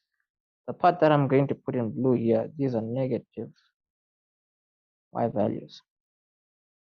So our task is we want to look for the x values, right? Because remember, question 6 here, we're basically just well, here we're technically working out for x. You see, we're solving for x. So the x values where you have, we want x values where you have your one graph having positive y values while the other one having negative, and then your one graph having negative y values while the other one having positive y values. That's what we're looking out for. So in our sketch, we can easily see that that's happening in these specific places here. So the one place where that's happening is, for example, here. It's happening from this point here, which we need to get, up until this point here, which we need to get. That's the only slot where you have positive y values for the one graph while having negative for the other one. So for us to get this point here, this is just the x-intercept of the graph of f. So we're going to make f equal to 0 to find those x-intercepts because we need them. Let me might as well use this space here. F of x, where is it equal to 0? So f of x is going to be equal to, the amplitude was like a 1. So it was like cos. And the frequency was a what? Was it a 2? Yeah, my bro. So this is cos 2x, right? Solving for x here. If you make f of x equal to 0, let's see what you get. So shift cos 0 equal to 2x. We're going to actually do some general solution shandies here, actually. Yeah, something like that. Something like that. Because you see here, shift cos 0 is what? That's your reference angle. Shift cos 0 is like 90 degrees. 90 degrees? Okay, fine. So the reference angle is 90 degrees. And then we're working with where, I mean, if you use a 0, you just use where it's positive. So in the first quadrant, it's going to be, you're going to take it as it is. 90 is equal to, no, 2x is equal to 90. 2x, 90, and then divide by 2. Divide by 2, x is equal to 45. And then what? Yeah, so here you remember the second quad where cos is also positive in the fourth quadrant, which is like 360 degrees. But that one is too far. It's not going to work out. So what you do is here you can put your plus k 360. K is an element of integers, right? And then here, when you divide by 2, you'll also have plus k 180. Now, what you then do here is, you see this k 180, you can throw in a specific integer to try and get other places in your equation where your graph is equal to 0. So you see the first one you're getting is this. They're telling us this is 45. So this, you're going to get it from just making k equal to 1, you see. Let k equal to 1. So you're going to have x is equal to 45. So you're going to have like 45 here, right? Plus 1 times 180, which is like what? 225. That's what you're going to get it for x. You got that for x, right? So meaning this is like 225. So now you can answer your question. The graphs will have, separate y values from 45 to 225. So let's say here, come on, let's see. This, we're going to say x is bigger. Wait, let's see. This is asking where is it smaller or equal to 0? Yeah. So we're going to have to say smaller or equal to, bigger or equal to 45. And then smaller or equal to 225. 225. There we go. There we go. There we go. There we go. There we go. Okay, so let's move on to the next one, because I did this. This was 3.6.3.2. Let's move on to question number 7. So obviously, if you need more questions like these, right? I mean, like also functions and all that, you can always hop onto the course website. Because remember, on the course website, fun enough, if you're lucky and depending on when you're watching this, right? The big idea is the all access pass is like a bundle that includes all the topics that you need to learn for your grade 12 maths. So this bundle obviously is going to be giving you 30 days access to everything on the website for just this fee. And remember, this basically means that this bundle includes like all your different topics, so you don't even have to worry about leaving anything. And this is like material that's already there, and it just means you're able to work at your own pace. You're able to finish the syllabus at your own pace. And if you have any questions, you can always just hit me up. You scroll down to the bottom, you see there's like WhatsApp over there. There's Instagram there, TikTok, Instagram page again. So you'll always be able to like hit me up whichever way you can. Question 7, we have arrived. We have arrived. So having to have arrived, let's see. It says in the diagram, P, Q, and R are 3 points in the horizontal plane. So it's P, Q, R. These are down here, you see. Now they said here, same points. These are points in the same horizontal plane. Then it says here, these are equal, right? PR is equal to QR, which are both equal to M. And then this angle here is equal to X. This one. This angle there is equal to X.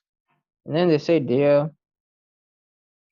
SP is perpendicular to PQ. So it's like this here.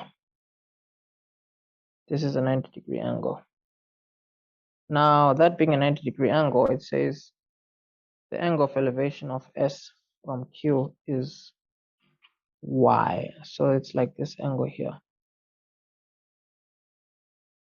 That's Y. Okay, so I guess we're just reading the sketch. Now it says for 5 marks, express the area PQR in terms of X and M. Well, getting the area in terms of X and M, that doesn't sound so bad, but for 5 marks though, we have to be careful. Fortunately, they told us that one side is equal to M, so this side is automatically equal to M. Now, the other thing is, if this is equal to x, this side is automatically equal to x because angles opposite equal sides. So what you want to state first is, remember, this is not analytical. I mean, this is not Euclidean geometry.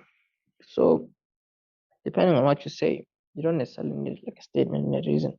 But if you find yourself like putting a statement and a reason, that's 100% fine, because I mean, like, you need it for Euclidean geometry anyways, you see. So here we're gonna jump straight to saying that, okay, since we want an area, remember your area rule says something like a half times a times b times sine the angle. This is the area rule. So with this being the area rule, right? This area rule is just like the cosine. The reasons for you to use the area rule, right?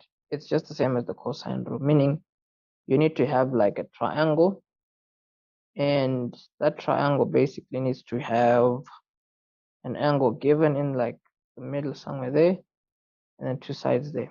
As long as you have something like this, you're good, which is what we're going for here, because at least we know this is M, this is M, and we're gonna state nicely that this middle part here is just 180 minus 2x, you see. So let's do it. Let us do it, people. Let us do it. So let's see. Oh, so much space. Ha ha ha. So I wrote down the area rule. Fine. It's just generic. Now the way this is laid out, right? Let's see. This is going to be equal to a half. A is like M again. Yeah, I think I overreacted with this one. Gave myself way too much space. Way too much space. So this is gonna give me it's gonna give me a half squared, a half M squared actually. So this is like a half M squared, half M squared sine. This is like 180 degrees minus, so that's like sine 2x. And what is this now? Area. There we go. There we go. There we go. There we go. So with all this being done, I mean, you'll be wondering, but where are the 5 marks gonna come from? The 5 marks are going to come from wherever. Well, one way or the other, right? Yeah, you know what? Let's just put the statements and the reasons. It's really not gonna like hurt. Forget hurt. It's just going to, I don't know, man. Let's just do it. I think even though it's not Euclidean geometry or whatever, I mean, like, it's still maths. You know, you might as well just do it so that you don't like get marked down unnecessarily. See, so Q1 is equal to X. The reason is angles opposite equal sides, and then the angle R, right? R is gonna be equal to 180 minus 2x. The reason is interior angles of a triangle, man. Interior angles of a triangle. Okay, fine. Statement, reason, so that we can say all that we have said down here. 7.2 says, show that PQ is equal to 2m cos x. For 4 marks. PQ, where's PQ? PM. PM. No, they said PQ. Yeah, PQ 2m cos whatever. So we need to get an expression for PQ basically.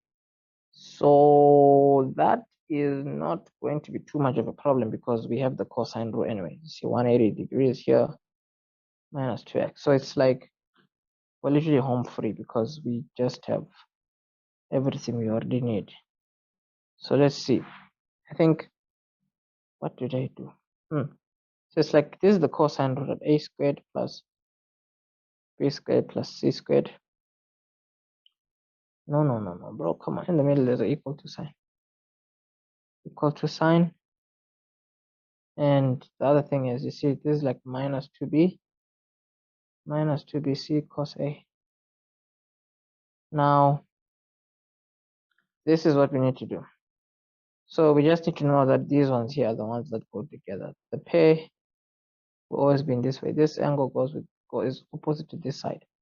If you can put it like that in your calculations, you'll always be fine. So for example, this angle is R, this side is PQ, you see. So this here we're gonna say PQ squared is equal to the other two sides squared. So it's like PR and QR. PR squared plus QR squared minus 2 multiplied by PR, and also, what is this? QR. So there's QR here. So there's QR over there. And then you're going to close this bracket here. And then this is like cos. The angle is R, remember. So yeah, there's angle R. So with everything being written out here, we need to just drop in the numbers now. You see, PQ is what we're looking for. PR, where we don't have specifically numbers, we just have like variables. It's M and M, you see. M squared. I feel like I took the long drive, but you know, as long as it's working out, let's see what we're getting. M times M, remember, and then cos 180 minus 2x. So already these are like terms, 2m squared minus 2m squared. 180 minus 2x. 180 minus is in the quadrant where sign is a positive only. So this would change, and then here you'd have cos 2x. Here you can take out a common factor, which is 2m squared 1 plus cos 2x. Then if you're gonna square root both sides, right, this will have a square root, and this will not have a square because you would have, you know, removed it. But the other thing is, I mean, like the way this is looking, it don't look good, man. It don't look good at all. Like I feel like I botched it. I feel like I botched it good because, you know, it's just not coming together, you know, it's just not coming together. It's just so annoying. Hey. Well, whichever way, this may still be fine, but why did the question even ask? Oh, we should show that is equal to this. So yeah, like this, it seems like it's not doing. So you'll just have to leave the cosine rule. Try something else. Maybe the sine rule. Probably the sine rule works because normally, I mean, like with this kind of information given, the sine rule is usually just going to work. So let us try it out. Let us try out sine rule. But you will be thinking, but why did we do that whole thing if we're gonna not go through with it? Well, whichever way, you know. I mean, we didn't. I just wrote what I knew would work, but in this case, it's not 100%. It's not matching the image that they gave us, so we might as well just try again. In the sense that you see, fortunately, this is a right angle triangle. If you were to use the sine rule, you can, because you have what is this? You have you have one side and one side. You have here one side and another side. So if you want the length of PQ, so you can start off by, since you're looking for a length, right? You can put PQ on top. Its opposite angle is 180 minus 2x. So we're gonna put 180 minus 2x here. 180 minus 2x, and then equal to what? Equal to the other sides is like x and m, right? So it's like, let's do QR, because that's the, but QR has a length already. QR is like m, so let's do m on top. At the bottom here we have what do we have at the bottom? At the bottom we have QR, the angle is going to be x. It's like sine x, because that's how the sine rule works. So here you want PQ, so you can cross multiply. Oh yeah, you don't have to cross multiply. You just have to multiply this thing here so that it goes away. 180 minus 2x. And then this thing here cancels this thing here. You're gonna have PQ on its own equal to M. Wait, what? What you do on one side, you have to do on the other side, obviously. So it's like times sine 180 minus 2x. Okay, so what now? We have to be careful now. So what we do is, so it's M times sine 180 minus 2x sine x. Okay, we are literally, where are we now? So with the way this is set up, right, you obviously have to be a bit creative, but not too much, because I mean, like, we're practically done. This is like what? M, oh, I'm writing in blank. M times 180 minus sine is a positive there, so this is like sine x. But where's the cos gonna come from now? Oh, no, sine 2x, bro, come on. Yeah, this makes better sense because the top part is a double angle. 2 sine x cos x. And then at the bottom is like sine x. And then obviously the one big idea is that you're going to have to cancel this and this. And then you have m 2 cos x.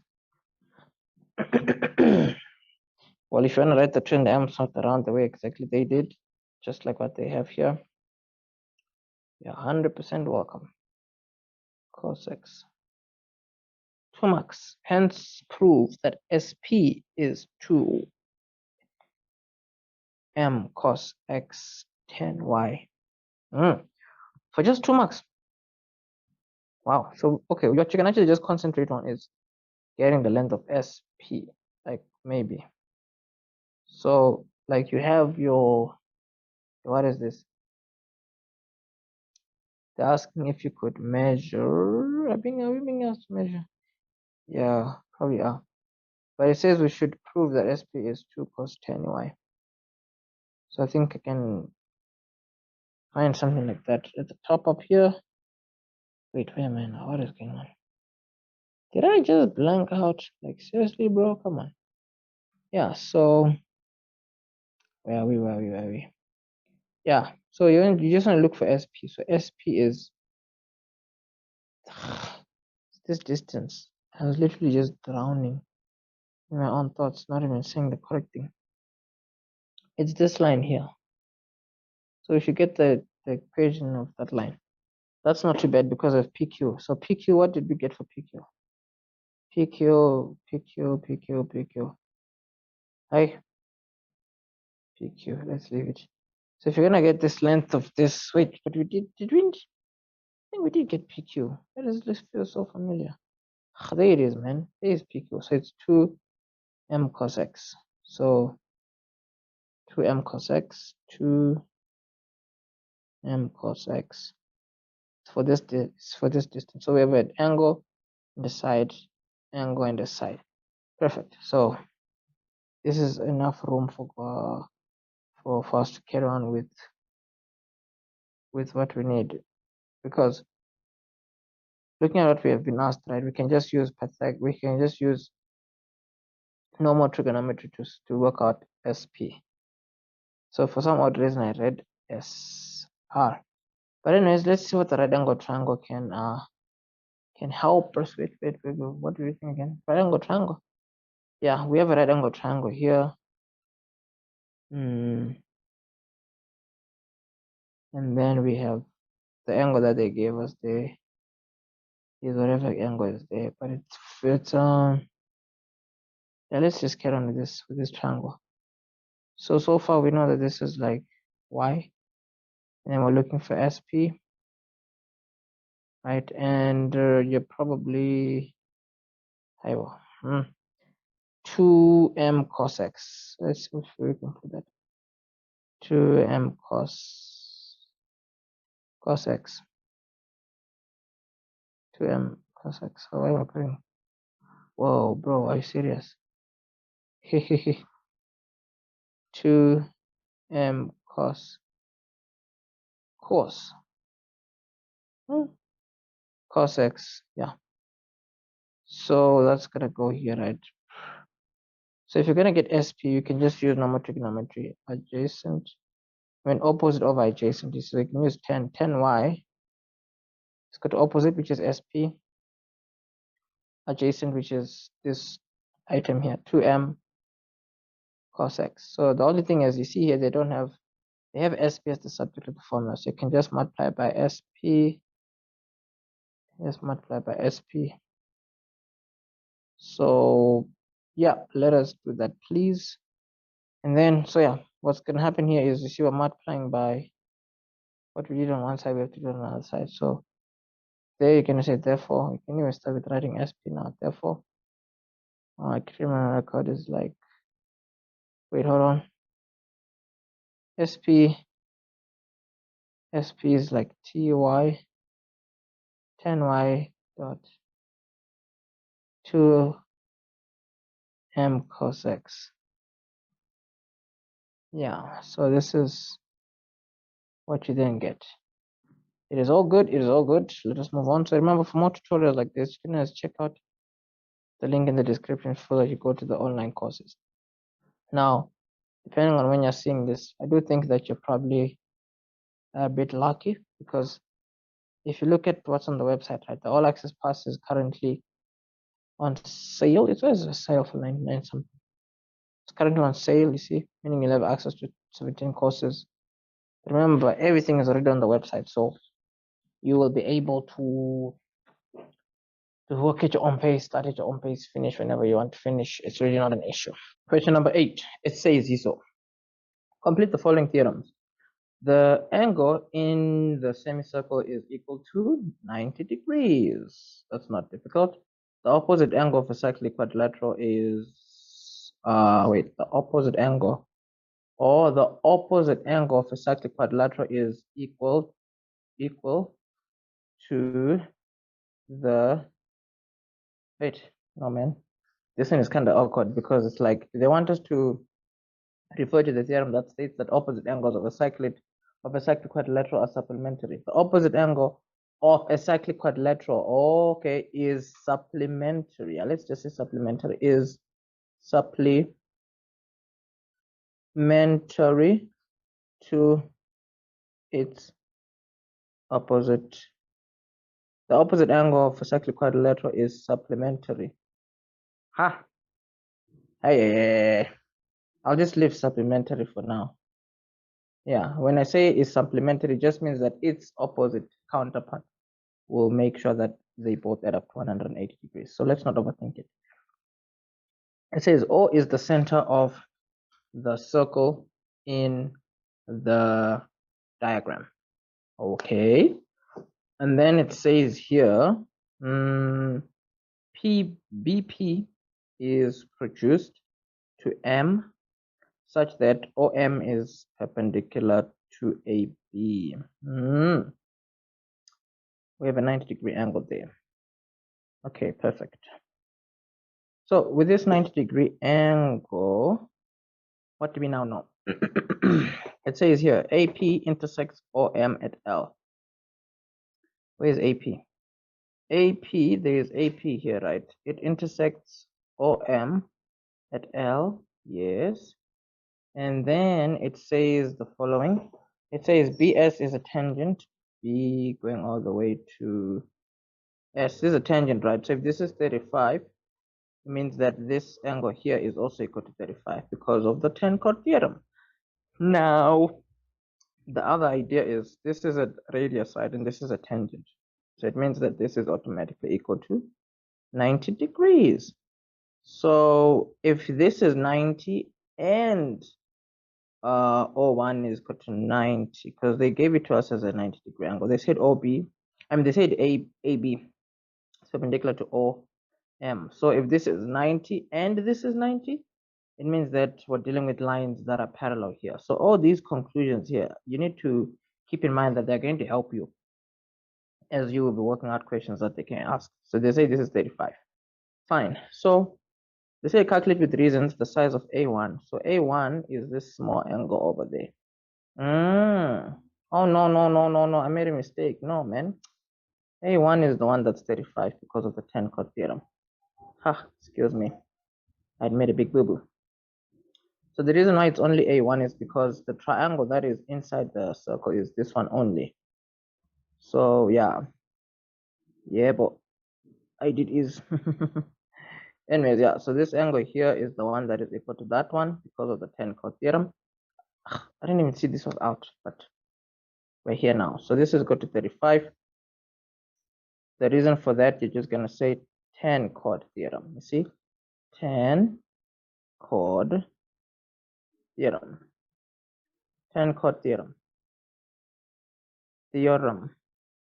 So with the 10 chord theorem, we have just got A1. So the next one here is O3, right? So O3 is, let's see what O3 is. O3 is this line, is this angle over here. Now remember, this one is going to be double the 35 because the angle at the center is double the angle at the circumference if they are subtended by the same chord. You see? So here we have the same chord here. So this same chord is subtending A1. So that's why this is 70. So we're just going to tell them that this is equal to O3. Yeah. O3 is equal to double A1. A1, which is going to make it 70 degrees. The reason is angle at center of circle. See? So, all that being said, we can move on nicely because it wants us to get P3. So any shape that has actual dimensions given should always be easy. P3 is also going to be easy because you see here you're working with red eye. I mean, lines that are equal to each other. So if this is 70, this is going to be 180 minus 70 divided by 2 because they are equal to each other. You see? Angles opposite equal sides. But let's tell them that OP is equal to OB, red eye. I mean, that's blunt, right? OP is equal to OB, right? The reason is red eye. So that now we can say P3, therefore P3, right, is going to be equal to OBP. OBP. OBP. The reason is angles opposite equal sides. Like that. It's just angles opposite equal sides. So now that we have stated that those two angles are equal to each other, we can easily say therefore P3 is equal to 180 minus that 70-degree angle. Whatever is left, you cut it in half. And then the reason for doing this is interior angles of a triangle. So you see here, this is going to be 110 divided by 2, which is like 55 degrees. That's P3. And all this information is very needful because actually you could have also just said, what you call this is 55 because that would have been another route where you say this is tangent perpendicular radius, you say this is 90, you remove the 35 from 90, and then you'll be good. Let's see what's the next thing. They want us to get M1. Yeah, these are obviously the easier questions, asking us to get M1 here. M1 is not difficult because you see here, we know that O1 is equal to 90 degrees. It means the other side is also equal to 90 degrees. So if the other side is a 90-degree angle, let me just do this. This angle here is also a 90-degree angle, right? So this triangle here that we see is a right angle triangle. And this right angle triangle, that's where M1 is, you see. There's 55, there's 90 here, the whole thing, right? So you can easily get M1. So let's tell them that BOM is equal to 90 degrees. BOM is equal to 90 degrees. The reason is angles on a straight line. Angles on a straight line. And then now we can easily then say M1, more of a conclusion also, therefore M1 is equal to 180 minus the 90-degree angle minus the 55. Whatever is going to be left here is, I think, 35. Is it 35? Coincidentally. 35. What do you mean by 35, though? Come on, it's not 35. Can't be 35. Oh, it is actually. Yeah. Oh, alternating angles also. But yeah, whichever way, everything is just linking up. But it's okay. So this is going to be 35. The reason for writing all this was interior angles of a triangle. But everything we stated in the beginning, you see, everything links up. It has to link up. So anyways, the next question, they're asking us to prove that OLPD, where is OLPD? LAPD. OLP, where is D now? I think they meant B. So there's no D there. OLPB. Let me check again. Is there D? Let's see. There's A, B. There's not even a C, bruh. Yeah, I think they meant OLPB because there's no D in this question. So if you're gonna prove that this shape here is a cyclic quadrilateral, this one, this shape, this one is the one that you have to prove is a cyclic quadrilateral. This one. Now you can do that by showing that an exterior angle of a cyclic. No. Easiest one is the what you may call opposite angles of a cyclic quadrilateral supplementary. You see, and you can use angle P2 and P3. You see, this is a 90-degree angle. So this is 90 and this is 90. So they're supplementary. So you have a cyclic quadrilateral. So let's tell them that we know that BPA is 90 because it's an angle in a semicircle because it's subtended by the diameter of the circle there. So let's tell them BPA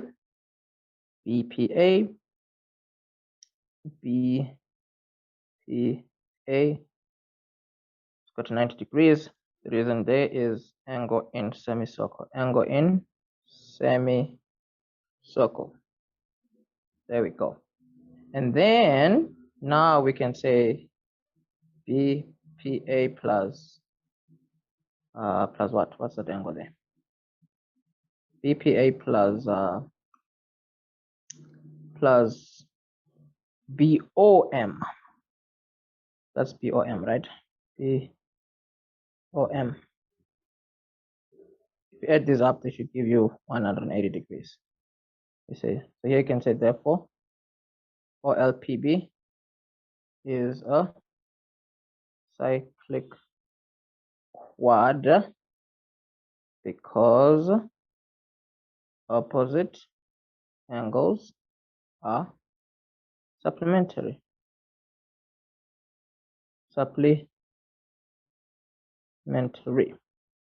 Okay, and then now we can do the next one. They want us to prove that BS is parallel to OM. You see, very simple. Now it's a 2-mark question only. So we already stated that this is 35, and we know this is 35. So we can just use that. You see, SBM is equal to M1. No, we can just say SBM is equal to 35. That's a given. M1 is equal to 35. That's proven. So because they are both equal to 35, we can say therefore BS is BS. BS is parallel to OM. The reason is alternating angles are equal. See, alternating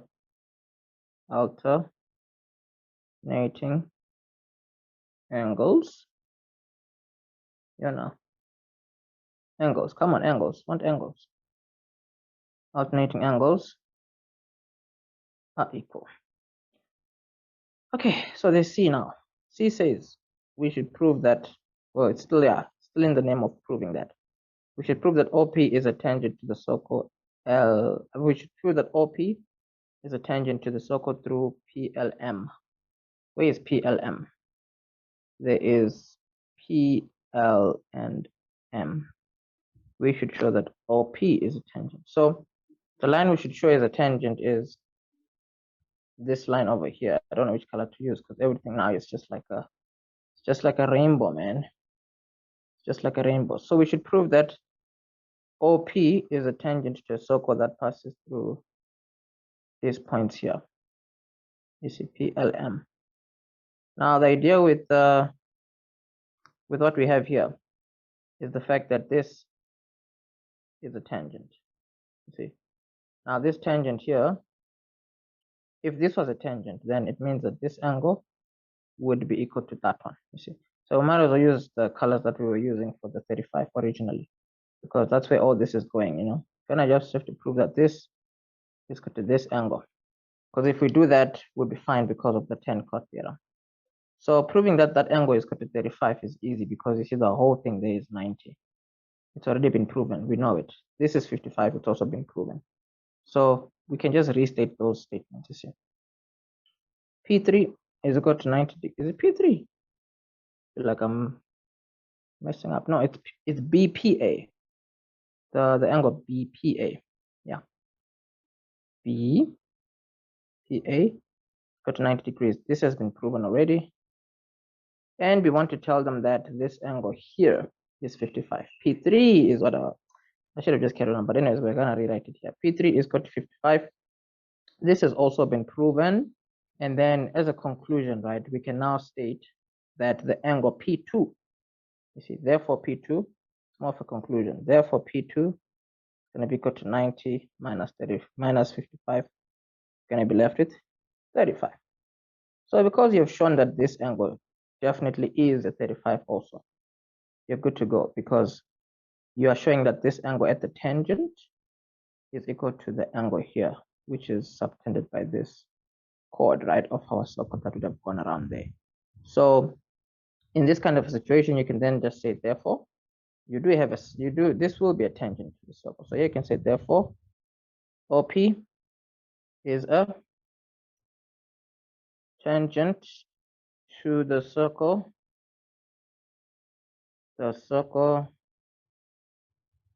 through P, L, and M, because of the converse of the 10 cot theorem. Because of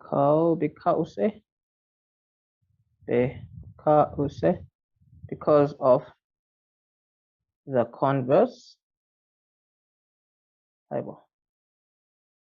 converse of the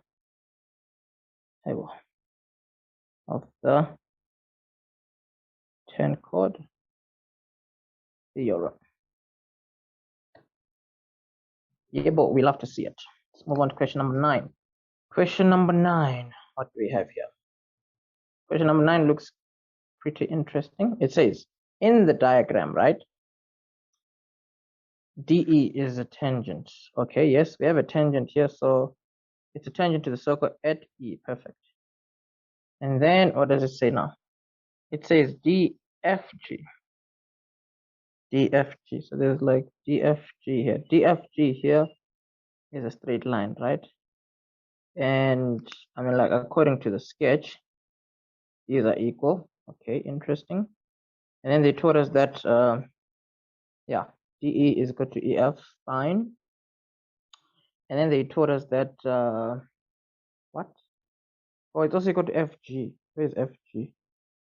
FG is equal to DE, which is also equal to EF. Where is EF? Oh, there's no line there, but the statement told us that DE is equal to EF and it is equal to FG. That's interesting. That's very interesting. But anyways, it says here, what does it say there? It says the following. It is further given that DF, okay, where is DF? DF is this line. DF over DE is equal to Y.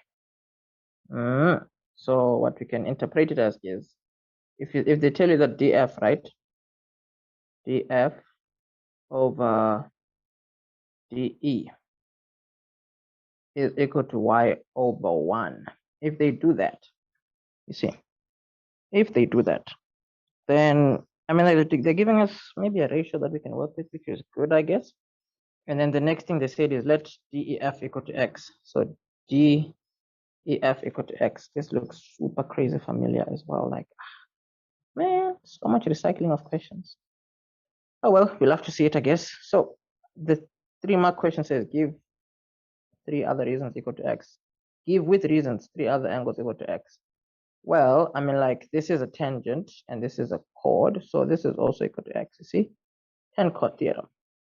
Because you see, there's a chord here, so the angle subtended by this chord is the one equal to the one at the tangent. So let's tell them that G is equal to DEF, which is technically equal to x. The reason is tan chord theorem. We love to see it. We love to see it. Okay, so the idea is once you find something equal to x, you see, you trace it. So here, this x is going to be equal to this x because they are angles opposite equal sides, you see. So here, angle G is equal to FE2. The reason is angles opposite equal sides. Great. Now you can even look for an angle equal to this one, but if you don't find it, I guess it shouldn't be too bad. But the other thing is, if you think creatively, right? Remember, you have this exterior angle here. This exterior angle over here. This is an exterior angle, right, of this triangle here. So if you're looking at this triangle, right, the one angle there is equal to x, the other angle there is also equal to x. So this one is technically 2x. Now, if this is 2x, this is also going to be equal to 2x because they are angles opposite equal sides. But I'm wondering to myself, why did they mention that that is equal to x? Well, oh, the other one that's equal to x is blunt. It's this one. Alternating angles. You probably saw it earlier. So I just said, to catch up. This is equal to x because these are alternating angles. So E1 is equal to F2 alternating angles. E1 equal to F2 alternating. Whoa. Bro, come on. Alternating angles. Alternating angles. So the next one says we should prove. Are we proving? Well, 9.2.1 EH is equal to EH over HY is equal to Y. So I'm assuming I have to prove. That's the only thing that makes sense here. EH over HY. Where is EH? EH. Oh, EH over HG. Okay, the other one we had was DE. No, DF. Right, DF over DE. But that doesn't really mean a lot.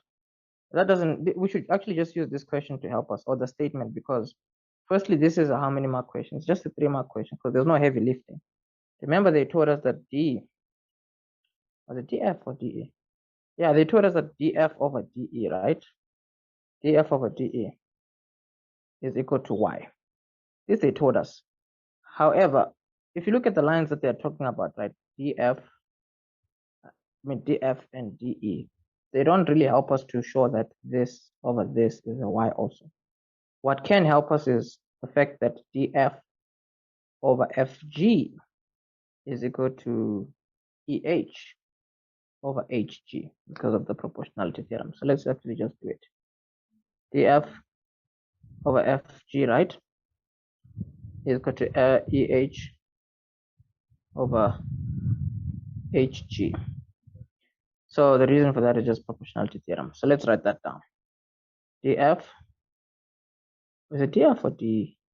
Yeah, DF. DF over FG is equal to EH over HG. This is a fact. The reason is just going to say here proportionality theorem, prop theorem. So this being said, what we need to tell them, right, is the fact that FG is equal to DE. You see, FG is equal to DE. That's a given. You see, FG is equal to DE. They gave it to us. So as long as FG is equal to DE, we can say therefore DF over DE, because replacing this with DE, right, since they're equal, is equal to EH over HG. So here, therefore, EH over HG is equal to Y, because DF over DE is also equal to Y. This is something they gave us. You see, we could even we can even just drop here given. It's a given statement. Then from there, we were able to do all we did here and show that this is also equal to Y for 3 easy marks. The next thing is, let's see what we're going to do next. Spice up the colors a bit. Orange, oranya. So they want us to show that D is equal to 72 for just for a 4-mark question. Well, the crazy thing with this kind of a question is that we don't have any dimensions. But they want us to show that D is equal to 72. If D is 72, right, it means that X would be equal to 36 some way, somehow. Because remember, we have shown that D is just equal to double of whatever X is. We showed it, you see. Exterior angle of a triangle is equal to the sum of the opposite interior angles. So if this is 2x, this is 2x. Actually, we can show that this is 2x because of exterior angle of a cyclic quadrilateral. And then we can say all these angles add up to 180, right? And then we solve for x. And then we'll be good to go with the angle D. So let's start with F1. F1, we're going to say it's equal to E2 plus G.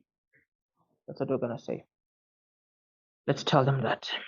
F1 is equal to E plus G. Is it E1? Which A? It's E2.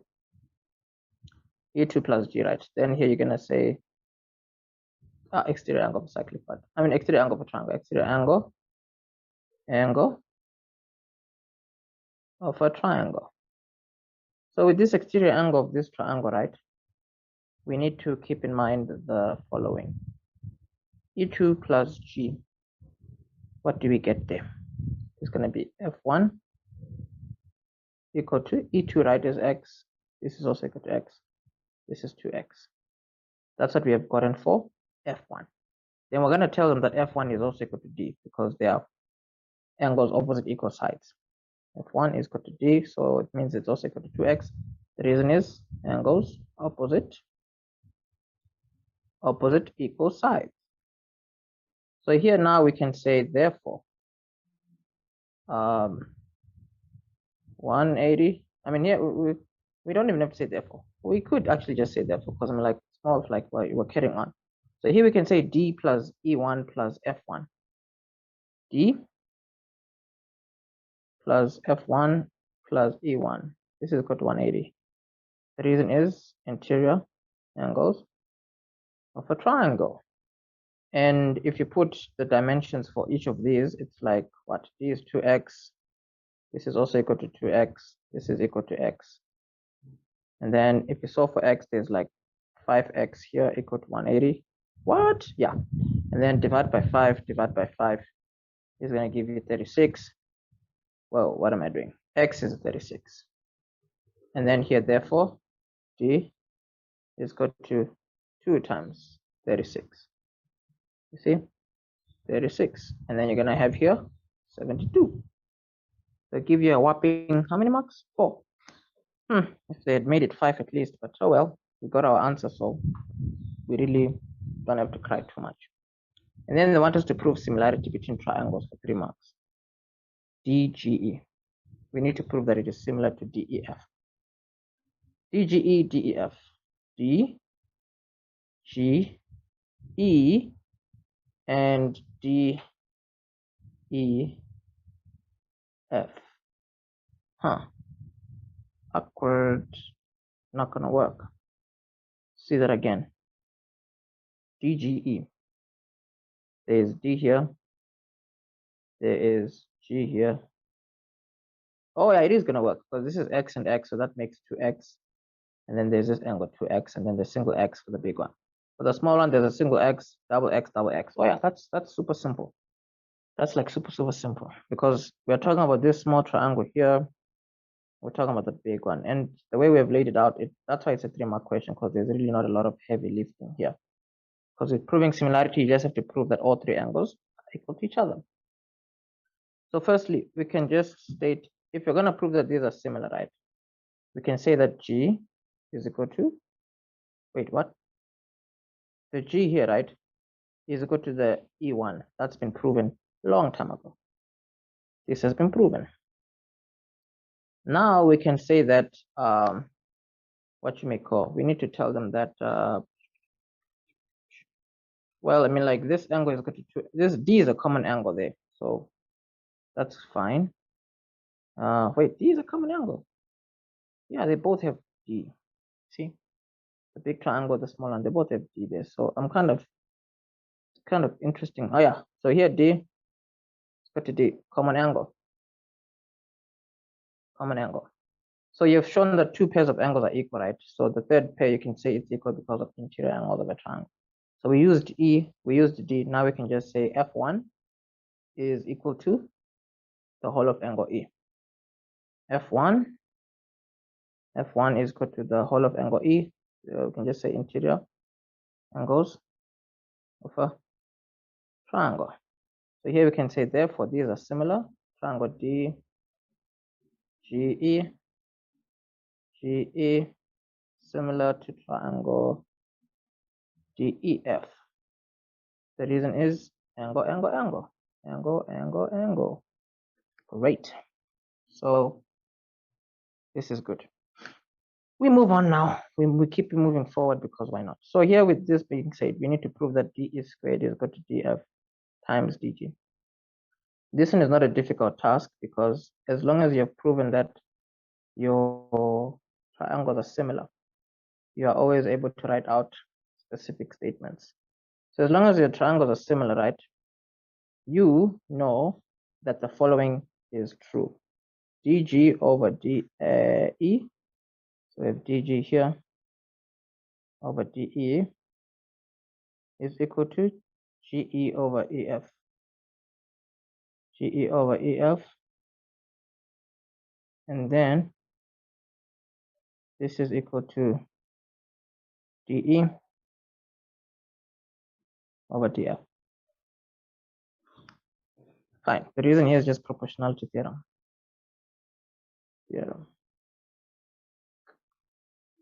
Now with these statements, we have to choose two of them that at least have these dimensions, lines. So there's DG somewhere. There's DG here.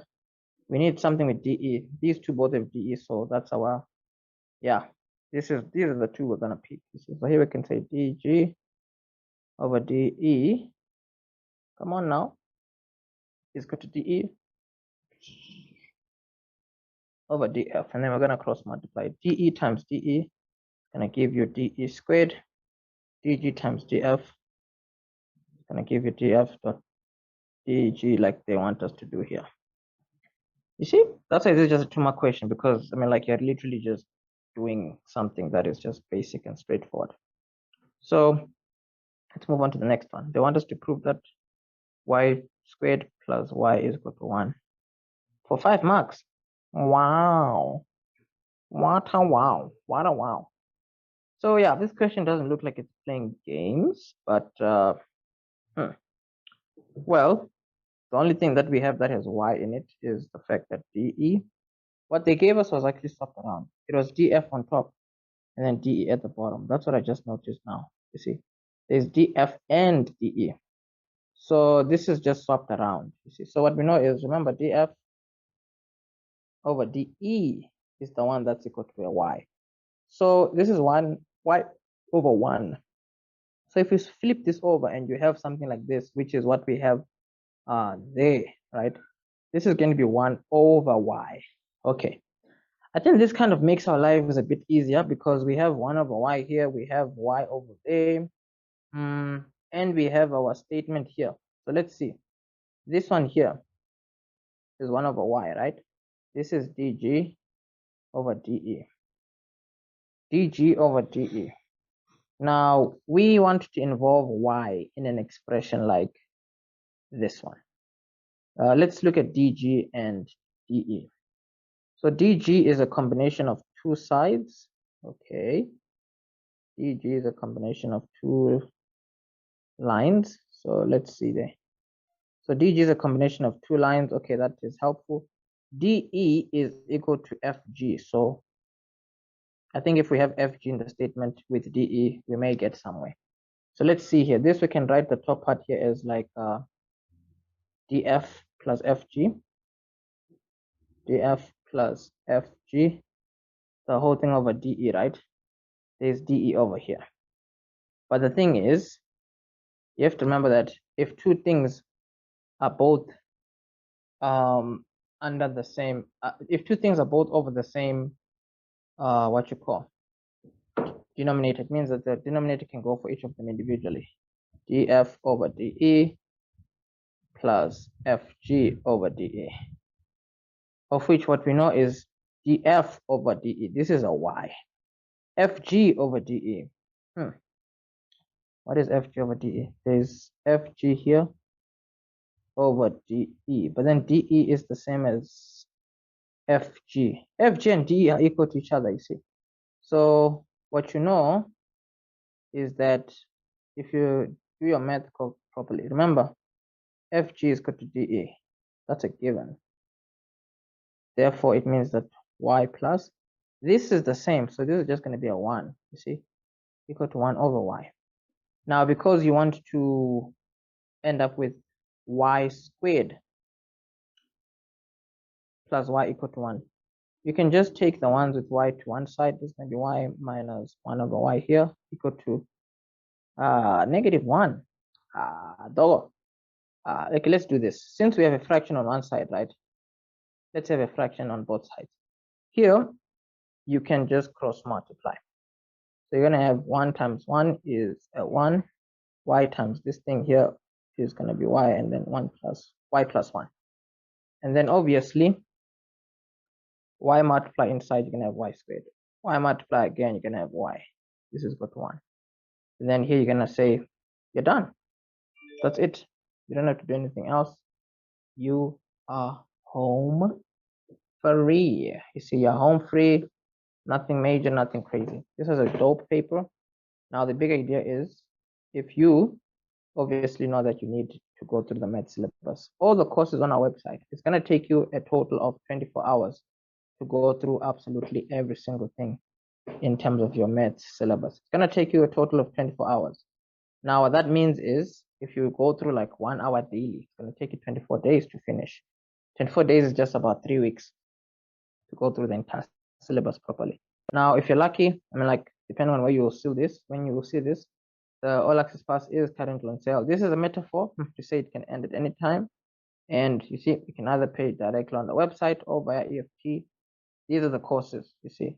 Each individual course goes through the syllabus in detail. For example, the Euclidean Geometry course, there's like 4 chapters and a bunch of lessons here that will be getting you ready for your exam. So if you need anything, you can just scroll down to the bottom of the page. You can click here to reach out via WhatsApp. You can click here to reach out via YouTube. Click here to reach out via TikTok. This is the main YouTube channel, and then here this is the Instagram math page. You can click any of these here to, you know, make contact, reach out, and all that good stuff. From my side, I will catch you in the next paper. But for now, that is that from my side. Don't forget to subscribe. Don't forget to plug your friends, because why not? You know, why not? Be the plug.